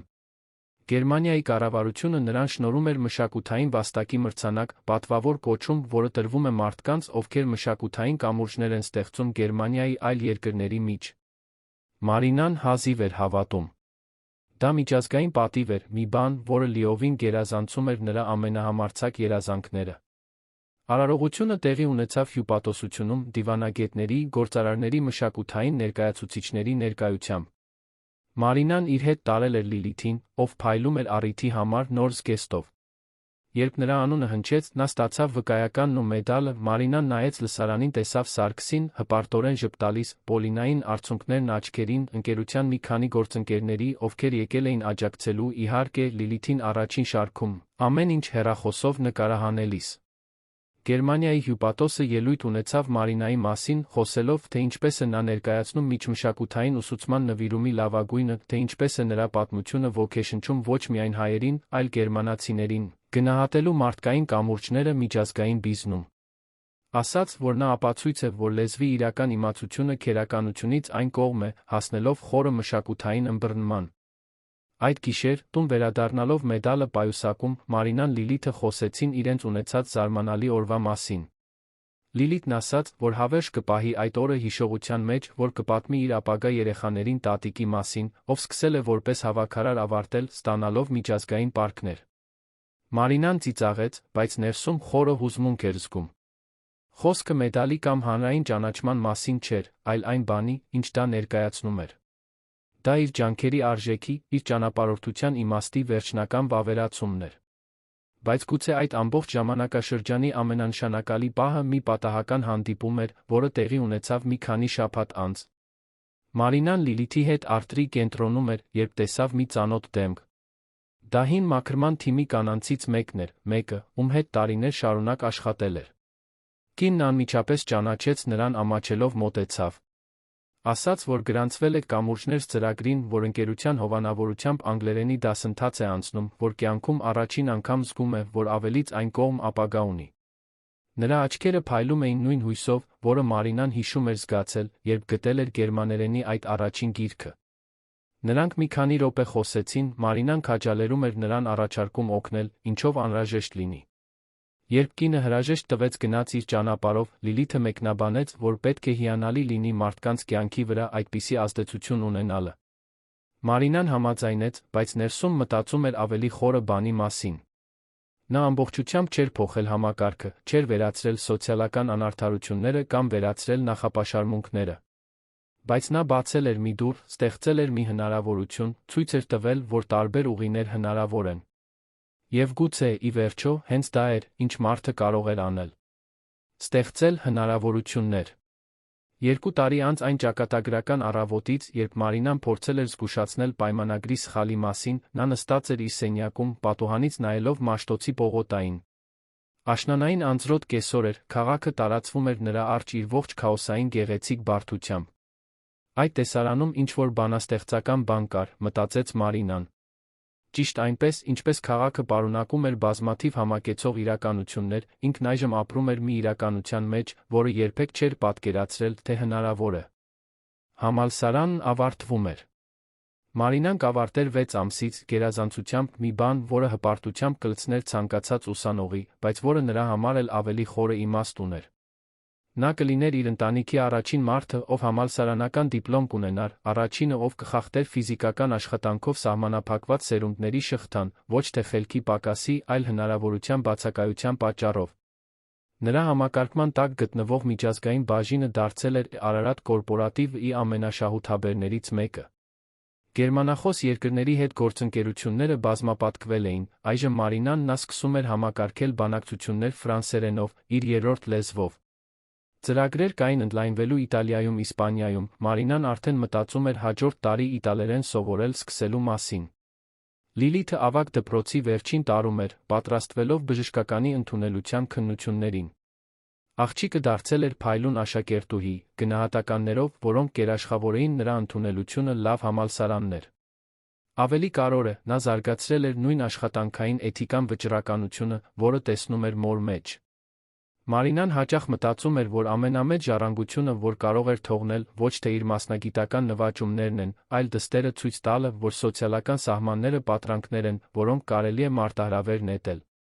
Կամուրջներս ծրագիրը փոխել էր Արարատ կորպորատիվի մշակույթն այնպես, ինչպես ոչ ոք չէր կանխատեսել։ Տասնյակ գործառնական մակարդակի աշխատակիցներ բարձրացվել էին պաշտոնում, ծրագրի միջոցով նոր հմտություններ զարգացնելուց հետո։ Ոմանք լիովին փոխել էին ոլորտը, հայտնաբերելով տաղանդներ, որոնց մասին նույնիսկ չգիտեին։ Ընկերությունը հայտնի էր դարձել որպես մի վայր, որտեղ արժանիքն իրոք նշանակություն ունի, ներգրավելով բազմազան տաղանդների, ովքեր նախկինում երբեք չէին դիտարկի այնտեղ աշխատելու հնարավորությունը։ Մարինան դարձել էր հանրային դեմք կորպորատիվ միջավայրից դուրս։ Նրան պարբերաբար հրավիրում էին դասախոսություններ կարդալու համալսարաններում, գործարար միջոցառումներում, միջազգային կոնֆերանսներում։ Նրա պատմությունը ներկայացվել էր հեռուստահաղորդումներում, սոցիալական շարժունակության մասին վավերագրական ֆիլմերում, բիզնես ամսագրերի հոդվածներում։ Նա զգույշ էր, որպեսզի թույլ չտա, որ փառքը փոխի իրեն, միշտ հիշելով, թե որտեղից է եկել, ոտքերը գետնին պահելով նույնիսկ երբ ջերմ գովասանքներ էր ստանում։ Բայց ամեն ինչ հաղթանակներ չէր։ Մարինան դեռ կասկածի պահեր էր ունենում, գիշերներ, երբ հարցնում էր իրեն, թե արդյոք իրոք արժանի է այն ամենին, ինչ նվաճել է, թե դա պարզապես բախտ է, այլ ոչ թե իրավասություն։ Ինքնակոչի համախտանիշը մի բան էր, որի դեմ նա անընդհատ պայքարում էր, այն ներքին ձայնը, որն ասում էր, որ ի վերջո բոլորը կբացահայտեն, որ նա խաբեբա է, որ իրականում չի պատկանում այդ աշխարհին։ Հենց այդ վստահության ճգնաժամերից մեկի ժամանակ անսպասելի բան տեղի ունեցավ։ Մարինան նամակ ստացավ։ Ոչ թե էլեկտրոնային նամակ, այլ ֆիզիկական նամակ, ուղարկված ընկերության ներքին փոստով։ Երբ բացեց, տեսավ, որ դա Արմեն Սարգսյանից է։ Նա 2 տարի աշխատում էր հեռավոր մասնաճյուղում, ուր տեղափոխվել էր, Մարինան անկեղծորեն գրեթե մոռացել էր նրա գոյության մասին։ Նամակը երկար էր, զարմանալիորեն խոնարհ։ Արմենը գրում էր, թե ինչպես են վերջին 2 տարիները եղել իր կյանքի ամենադժվար փոխակերպող տարիները։ Հեռու արտոնություններից ընտանիքի անվան պաշտպանությունից նա ստիպված էր եղել ապացուցել իր արժեքը իրական աշխատանքի, իրական իրավասության միջոցով։ Անթիվ անգամներ ձախողվել էր, բախվել նվաստացումների, որոնք ստիպել էին նրան հասկանալ, թե ինչպես էր վերաբերվել ուրիշներին անցյալում, հատկապես Մարինային։ Նա գրում էր, որ երկար ժամանակ է պահանջվել այդ նամակը գրելու համարձակություն հավաքելու համար, որ ամիսներ շարունակ պայքարել է իր վիրավորված հպարտության դեմ, նախքան վերջապես ընդունելը, որ պետք է ներողություն խնդրի։ Ընդունում էր, որ նրան վերաբերվել է դաժան անհարգալից, որ դատել է նրա արժեքը նրա դիրքով, այլ ոչ թե նրա բնավորությամբ իրավասությամբ։ Ասում էր, որ ներողություն չի ակնկալում, բայց զգում է, որ նա արժանի է իմանալու, որ ինքն այժմ հասկանում է, թե որքան սխալ է եղել։ Մարինան 3 անգամ կարդաց նամակը, ընկալելով յուրաքանչյուր բառ։ Զայրույթ չզգաց, ինչպես սպասում էր։ Զգաց մի բան, որն ավելի մոտ էր կարեկցանքին։ Արմենը մի համակարգի արդյունք էր, որը փայփայել էր նրան, որն ասել էր, որ նա ավելի լավն է, քան մյուսները, պարզապես հարուստ ընտանիքում ծնվելու համար։ Իրականությունը ստիպել էր նրան դիմակայել այդ ստերին, ըստ ելույթին, նա, վերջապես, սովորում էր։ Նա կարճ պատասխան գրեց։ Ասաց, որ ընդունում է ներողությունը, ոչ թե որովհետև նա արժանի է դրան, այլ որովհետև ինքն ընտրում է չկրել վրդովմունք։ Որ հույս ունի, որ նա կշարունակի սովորել աճել, որ կօգտագործի իր արտոնյալ դիրքը ուրիշների համար հնարավորություններ ստեղծելու, այլ ոչ թե խոչընդոտներ ամրապնդելու համար։ Որ մարդու բնավորության իրական փորձությունը ոչ թե այն է, թե ինչպես է նա վերաբերվում իրենից վեր գտնվողներին, այլ նրանց, ովքեր իրենից ներք են։ Այդ նամակների փոխանակումից մի քանի շաբաթ անց Մարինան անսպասելի հանդիպում ունեցավ Սարգսի հետ։ Նա հատկապես լուրջ էր թվում, մի պահ Մարինան զգաց անհանգստության այդ ծանոթ սառնությունը։ Բայց Սարգիսն արագ հանգստացրեց նրան։ Ասաց, որ առաջարկ ունի, բայց դա մեծ բան է, մի բան, որը լիովին կփոխի նրա ուղին ընկերությունում։ Արարատ կորպորատիվը Բեռլինում միջազգային դուստր ձեռնարկություն էր բացում, կենտրոնացած հայկական եվրոպական ընկերությունների միջ բիզնեսը հեշտացնելու վրա։ Սարգիսը ցանկանում էր, որ Մարինան լինի այդ դուստր ձեռնարկության տնօրենը։ Դա կլիներ զանգվածային պաշտոնի բարձրացում Գերմանիա տեղափոխությամբ միջազգային աշխատավարձով պարտականություններով, որոնք նրան կդարձնեին ընկերության ամենակարևոր գործադիրներից մեկը։ Դա կյանքի հնարավորություն էր։ Մարինան քարացավ։ Բեռլին, Գերմանիա։ Այն երկիրը, որի լեզուն նա գաղտնի սովորել էր, որը սիրել էր սովորել գրքերի տեսանյութերի միջոցով, որը միշտ այդքան հեռու անհասանելի էր թվում։ Այժմ նրան առաջարկվում էր ոչ միայն այցելելու, այլ այնտեղ ապրելու աշխատելու հնարավորություն։ Դա սյուրռեալ էր։ Բայց ոգորության հետ միասին եկավ անհանգստությունը։ Լիլիթը ավագ դպրոցի վերջին տարում էր, իր կրթության կարևոր պահին։ Նրան այժմ մեկ այլ երկիր տեղափոխելը կարող էր խանգարել նրա բժշկության ծրագրերին։ Մարինան իր անհանգստությունը հայտնեց Սարգսին, ով հասկացողությամբ ժպտաց։ Ասաց, որ առաջարկը ժամկետ չունի, որ Մարինան կարող է մտածել որքան անհրաժեշտ է, որ ընկերությունը կսպասի, մինչ նրա իր ընտանիքի համար ճիշտ ժամանակը լինի։ Այդ գիշեր Մարինան երկար խոսեց Լիլիթի հետ առաջարկի մասին։ Սպասում էր, որ դուստրը կտատանվի, կանհանգստանա արմատական փոփոխությունից։ Բայց Լիլիթը, այն հասունությամբ, որը միշտ զարմացնում էր Մարինային, ասաց, որ մայրը պետք է ընդունի։ Որ ինքը կարող է ավարտել վերջին տարին Հայաստանում, ապրելով մորաքրոջ հետ, մինչ Մարինան հաստատվի Գերմանիայում։ Որ բժշկություն սովորելը կարելի է անել ցանկացած երկրում, որ այդպիսի հնարավորությունները չափազանց հազվադեպ են, լոգիստիկ անհանգստությունների պատճառով վատնելու համար։ Մարինան պնդեց, որ չի ուզում կորցնել Լիլիթի վերջին տարին տանը, որ այդ պահերը թանկարժեք են։ Լիլիթը բռնեց մոր ձեռքը, ասաց մի բան, որը հավերժ կմնար հիշողության մեջ։ Ասաց, որ լավագույն բանը, որ Մարինան արել է իր համար, ոչ թե ֆիզիկապես ներկա լինելն է, այլ օրինակով ցույց տալը, որ կանայք, հատկապես համեստ ծագում ունեցող կանայք, կարող են հասնել արտասովոր բարձունքների, եթե համարձակություն ունենան փորձելու։ Որ մորը տեսնելը Գերմանիայում այդ պաշտոնը ստանձնելիս ավելի արժեքավոր կլինի, քան խոհանոցում ցանկացած զրույց։ Արցունքներն աչքերին, Մարինան ընդունեց, որ Լիլիթը ճիշտ է։ Բայց խոստացավ, որ ամեն ամիս կթռչի Հայաստան, նրան այցելելու, որ ամեն օր կապի մեջ կլինեն, որ ոչինչ չի փոխի նրանց միջ կապը։ Եվ այսպես, դստեր աջակցությամբ, Մարինան վերադարձավ Սարգսի մոտ, ընդունեց առաջարկը։ Հաջորդ ամիսները նախապատրաստությունների հորցանուտ էին։ Մարինան պետք է սովորեր գերմանական աշխատանքային օրենսդրության, ներգաղթի ընթացակարգերի, մշակութային տարբերությունների մասին, որոնք կազդեին նոր դուստր ձեռնարկության իր կառավարման վրա։ Պետք է թիմ հավաքեր, գործընթացներ հաստատեր, տեսլական ստեղծեր նոր գործունեության համար։ Դա վախեցնող էր, բայց նա աներակայելի ոգորիչ։ Մարինայի համալսարանի ավարտական արարողությունը տեղի ունեցավ Գերմանիա տեղափոխվելուց 3 շաբաթ առաջ։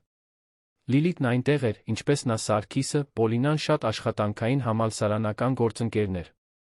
Երբ նրա անունը հնչեց, նա բեմ բարձրացավ դիպլոմը ստանալու, Մարինան նայեց լսարանին, տեսավ իր ողջ ճանապարհորդությունն արտացոլված այդ դեմքերին։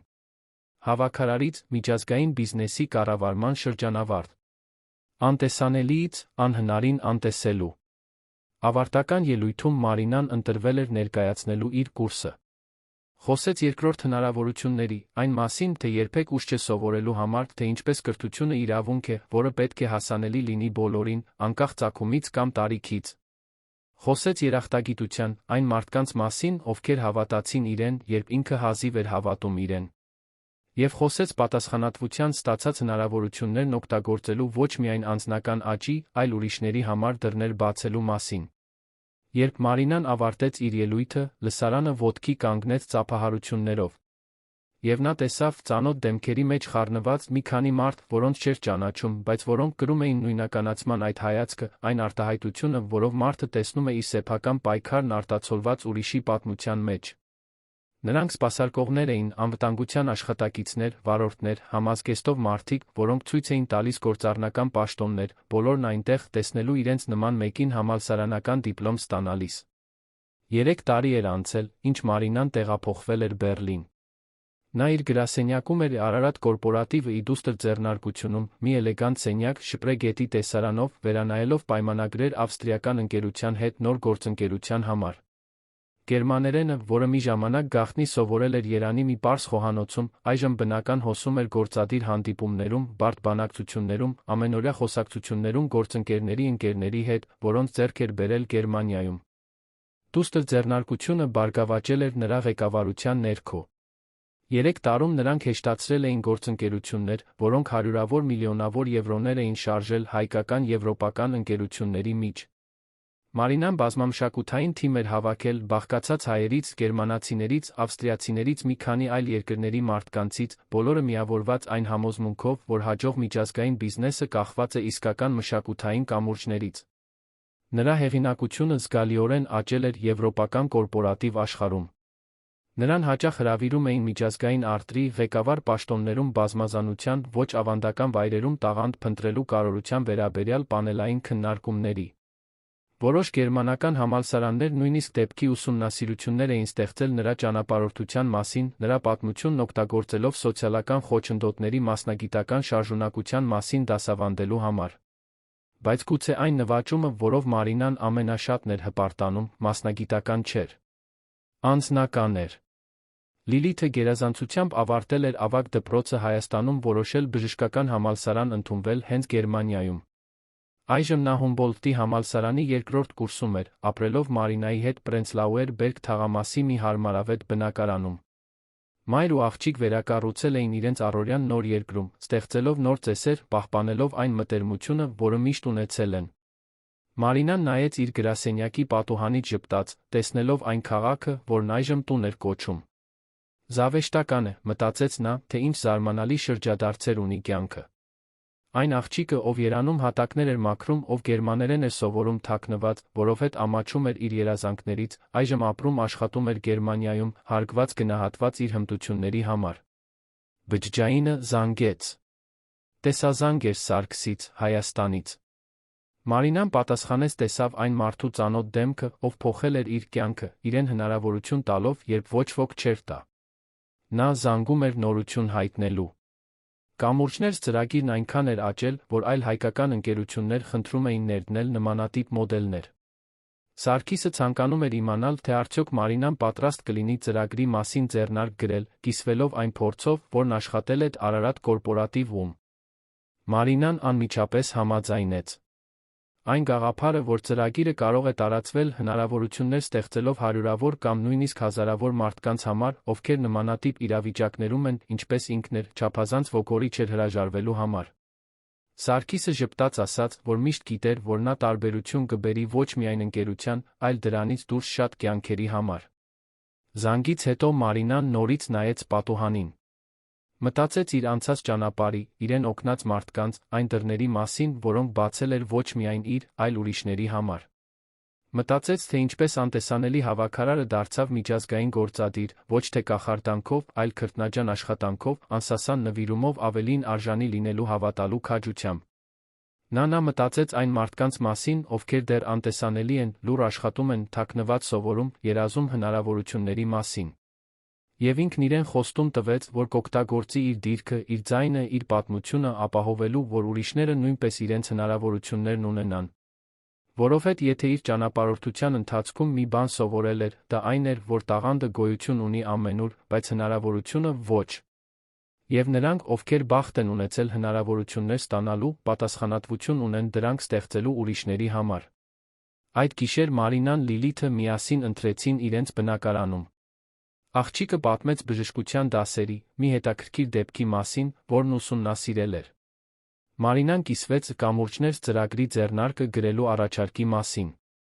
Խոսեցին հանգստյան օրերի, Բեռլինում բացված նոր թանգարան այցելելու ծրագրերի մասին։ Դա սովորական կենցաղային տեսարան էր, բայց Մարինան երբեք չէր դադարում գնահատել դրա արտասովոր նորմալությունը։ Նրանք լավ կյանք էին կառուցել, մի կյանք, որը երբեք հնարավոր չէր լինի, եթե Մարինան չհամարձակվեր խոսել այն առավոտ 2 տարի առաջ, եթե չունենար իր գիտելիքների արժեքին հավատալու քաջությունը։ Քնելուց առաջ Մարինան բացեց իր ննջասենյակի պահարանը, վերցրեց մի բան, որը զգուշորեն պահում էր ամենաբարձր դարակում։ Դա գերմաներենի առաջին գիրքն էր, որը գտել էր այն զբոսայգու նստարանին 7 տարի առաջ։ Մաշված, նշված էջերով, լի իր գեղեցիկ ձեռագրով գրառումներով։ Նա քնքշորեն բռնեց այն, հիշելով այն կնոջը, ով ինքն էր, երբ սկսեց այդ ճանապարհորդությունը։ Անտեսանելի, թերագնահատված, բայց վճռական։ Մարինան ժպտաց։ Այդ կինը դեռ իր ներսում էր, հիշեցնելով, թե որտեղից է եկել, խոնարհ պահելով, երաշխավորելով, որ երբեք չմոռանա, թե ինչ է նշանակում վերաբերվել որպես մարդուց պակասի։ Բայց այդ կնոջ հետ այժմ գոյություն ուներ մեկ ուրիշը, մեկը, ով սովորել էր տարածք զբաղեցնել, օգտագործել իր ձայնը, հավատալ սեփական արժեքին։ Գիրքը հետ դրեց դարակը, գնաց քնելու։ Վաղը հանդիպումների, բանակցությունների, կարևոր որոշումների մեկ այլ օր կլիներ։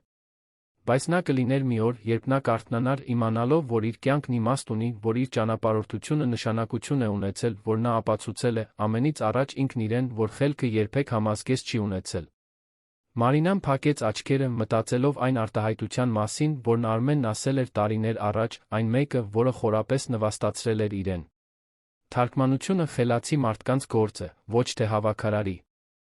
Նա ճիշտ էր առաջին մասում։ Թարգմանությունն իրոք խելացի մարդկանց գործ էր։ Նրա սխալն այն էր, որ ենթադրեց, թե հավաքարարը չի կարող խելացի լինել։ Դա նախապաշարմունքի հիման վրա ինչ-որ մեկին թերագնահատելն էր, հնարավորության փոխարեն։ Եվ Մարինան, պառկած իր բնակարանում Բեռլինում, միջազգային դուստր ձեռնարկության տնօրեն, համալսարան ավարտած, ապագա բժշկի հպարտ մայր, կենդանի ապացույց, որ սոցիալական խոչընդոտները կարելի է հաղթահարել, վերջին անգամ ժպտաց քնելուց առաջ։ Որովհետև, ի վերջո, նա ոչ միայն փաստաթղթեր կամ լեզուներ էր թարգմանել։ Նա թարգմանել էր պարտադրված սահմանափակումներով լի մի ամբողջ կյանքը, նվաճված հնարավորությունների։ Եվ դա, հայտնաբերեց նա, ամենակարևոր թարգմանությունն էր, որ մարդը կարող էր անել։ Պատմության ավարտը։ Սիրելի ունկնդիրներ, հուսով ենք, որ Մարինա Մանուկյանի պատմությունը խորապես հուզեց ձեզ։ Նրա ճանապարհորդությունը անտեսանելի հավաքարարից մինչ հարգված միջազգային գործադիր հիշեցնում է մեզ, որ մարդկային ներուժը սոցիալական սահմաններ չի ճանաչում, որ նվիրումը կարող է անհնարին երազանքները վերածել շոշափելի իրականության։ Եթե հաղթահարման, վճռականության արժանի ճանաչման այս պատմությունը արձագանք գտավ ձեր սրտերում, մի մոռացեք բաժանորդագրվել մեր ալիքին սեղմել զանգակի վրա, նոր, նույնքան ոգեշնչող պատմությունների մասին ծանոթություններ ստանալու համար։ Ձեր հավանումը թողեք այս տեսանյութի տակ, քանի որ յուրաքանչյուր հավանում մեզ խրախուսում է շարունակել կիսվել այս հզոր պատմություններով, որոնք բացահայտում են մարդկային վիճակի բարդությունն ու գեղեցկությունը։ Մենք հատուկ երկացանք ենք պատրաստել անձնական փոխակերպման, խոչընդոտների հաղթահարման ճակատագրեր փոխելու կրթության ուժի մասին այլ պատմություններով։ Գտեք այդ երկացանկը այստեղ, կողքի, սեղմելով ձեր էկրանի ձախ կողմում։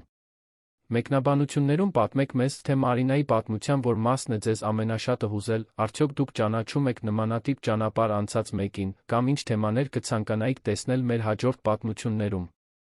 Յուրաքանչյուր մեկնաբանություն մեր կողմից կարդացվում գնահատվում է։ Ամեն օր մենք բերում ենք յուրահատուկ պատմություններ, որոնք փառաբանում են մարդկային ոգու տոկունությունը, այն ունակությունը, որ բոլորս ունենք, վերագրելու մեր սեփական պատմությունները։ Բաց մի թողեք մեր հաջորդ բովանդակությունը, հիշեք, ինչպես Մարինան մեզ սովորեցրեց, երբեք ուշ չէ նոր բան սովորելու համար, երբեք անհնար չէ ուղին փոխել, մենք երբեք չպետք է թերագնահատենք սեփական կյանքը փոխելու վճռականությամբ լի մարդու ուժը։ Մինչ հաջորդ պատմություն, թող Մարինայի նվաճումները ոգեշնչեն ձեր սեփական անձնական ճանապարհորդությունները։